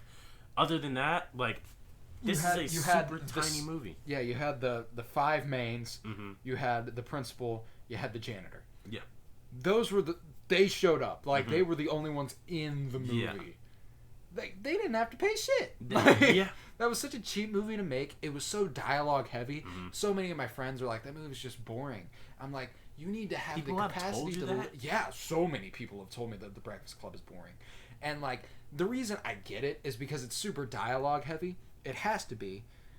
But, that's what I love about it. It's such a basic idea of fucking just living in the moment and doing what they wanted in a detention session. It's high school. I don't know. It's fucking high school. And there's even more meaning put onto it once you graduate. Oh. But even while you're in high school, you still 100% understand what is, happening. And it still hits you in a similar way. It's so fucking good. Breakfast Club. That's it. I'm gonna watch that tonight. Why? I'm gonna watch it tonight. I have to. That's how I was making that decision to watch The Breakfast Club. I was just like, you know what? And honestly, to this day, Breakfast Club's one of those movies where I'm like, I won't not want to watch that movie. Ever. If you recommend The Breakfast Club, I'm gonna be like, okay, turn on The Breakfast Club. If I can't find anything on Netflix, I'll just turn on The Breakfast Club. Exactly. God, what a fucking They need movie. to put blind spot. I want to start a petition to get blind spotting on Netflix because that's all that needs to happen. And I feel like people would finally see it and have a similar reaction to us. I feel like I just saw that blind spotting is being added to a streaming service. I don't know what it is, but I heard that it is getting added. Okay. But yeah, those are our top 10 favorites. Those are top 10 movies. This is it's been quite an episode. A lot of ranking. It has. We're on our ranking. We're on our ranking thing. Yeah, so we did the 50 through 35 for this week. Mm-hmm. Next week, we'll probably do, what do you want to do? 34 through 20? Yeah. And then the next one we'll do the top 20. Yeah. Yeah, that sounds like a plan. So next week, be expecting 34 through 20. Okay. Yeah, I mean, Fuck, dude. Episode 13. It's a wrap. Movies. I feel hyped up after talking about all these movies. Dude, I know the movie segment in particular, I was really into that one. Yeah, me too. Like, that one, I was feeling myself. I feel like we need to go back and redo the other ones because I wasn't as in it. Wasn't as in it as I was for that movie one. Not gonna lie, yeah. Honestly, I feel like we need to start doing more shit with movies. We do. I could talk about. I feel like I'm better at talking about movies than TV shows because it's easier. It is easier because it's a compacted thing. It's not like over hours and hours of your life. Exactly. God. And it's easier to like tell the plot apart because the plot is so clear. Like there has to be a clear progression, but like episode to episode, like that doesn't happen. For sure. Yeah. So this has been episode 13 of the Penny Bloom podcast. Hope you enjoyed. Shout out to Keanu Reeves. Sorry you weren't in any of my top 10 movies. We love you. Still. Also, Jason Momoa. Love you too. Zendaya. Zendaya. Gotta go Zendaya. Rihanna. Always gonna love Rihanna. Maya Hawke. Quick funny story, actually. You mentioned Rihanna. It reminded me of this. I was working today, and like I'm working at a different branch, so like I don't know any of these people. Yeah. And the guy, there's like two people there, and this guy was playing music, like the cook or whatever, and he was playing Mozzie, and I was just like watching dishes. I was like, oh, you fuck with Mozzie? He goes, man, I fuck with anything. And when people say that, I'm always like, nah, you don't. But do you? Next thing that comes on was a Rihanna song, and so I was like. Okay, so maybe you do fuck with anything. And then following that, we heard the Jackson 5. And then following that, we heard Katy Perry. So I was like, okay, this dude actually listens to anything. you were like, and not necessarily the good anything. Just kind of anything, period. Yeah, it wasn't like, oh shit, this dude listens to some fire. It was kind of like those like songs that you know, but you're like, okay, so you do listen to anything. All right, cool. yeah, basically, it's just weird. Yeah. I was like, I've never actually met someone who like, and you would not think this. Well, if you saw him, you'd not think that this guy listens to Katy Perry. I mean, what is the target audience there? Who do you look at and go, you listen to Katy Perry? Yeah, you just look at someone. You're like, you look at you, eye them up and down. You go. You're a Katy Perry guy, aren't you? You ever felt like a plastic bag? Drifting through the wind, wanting to start again? That's a the interview quote. I can't right believe there. When James Franco is going back and forth with Kim Jong-un. He said, like, do you ever feel like a plastic bag drifting through the wind? Wanting to start again? Oh my god. It's fucking hilarious.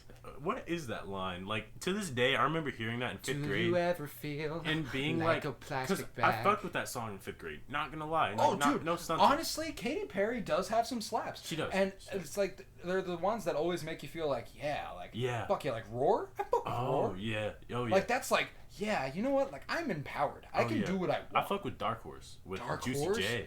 Fucking good song. I hate E.T.? E.T.? I might go listen to some Katy Perry. Extraterrestrial. Yo, I'm definitely adding Dark Horse and E.T. to some playlists of mine. Oh, fuck yeah. Actually, I haven't. E.T. That shit's good. I forgot about that. Ready for? Oh, that shit was good. Yo, now we're talking about it. We're both Katy Perry guys.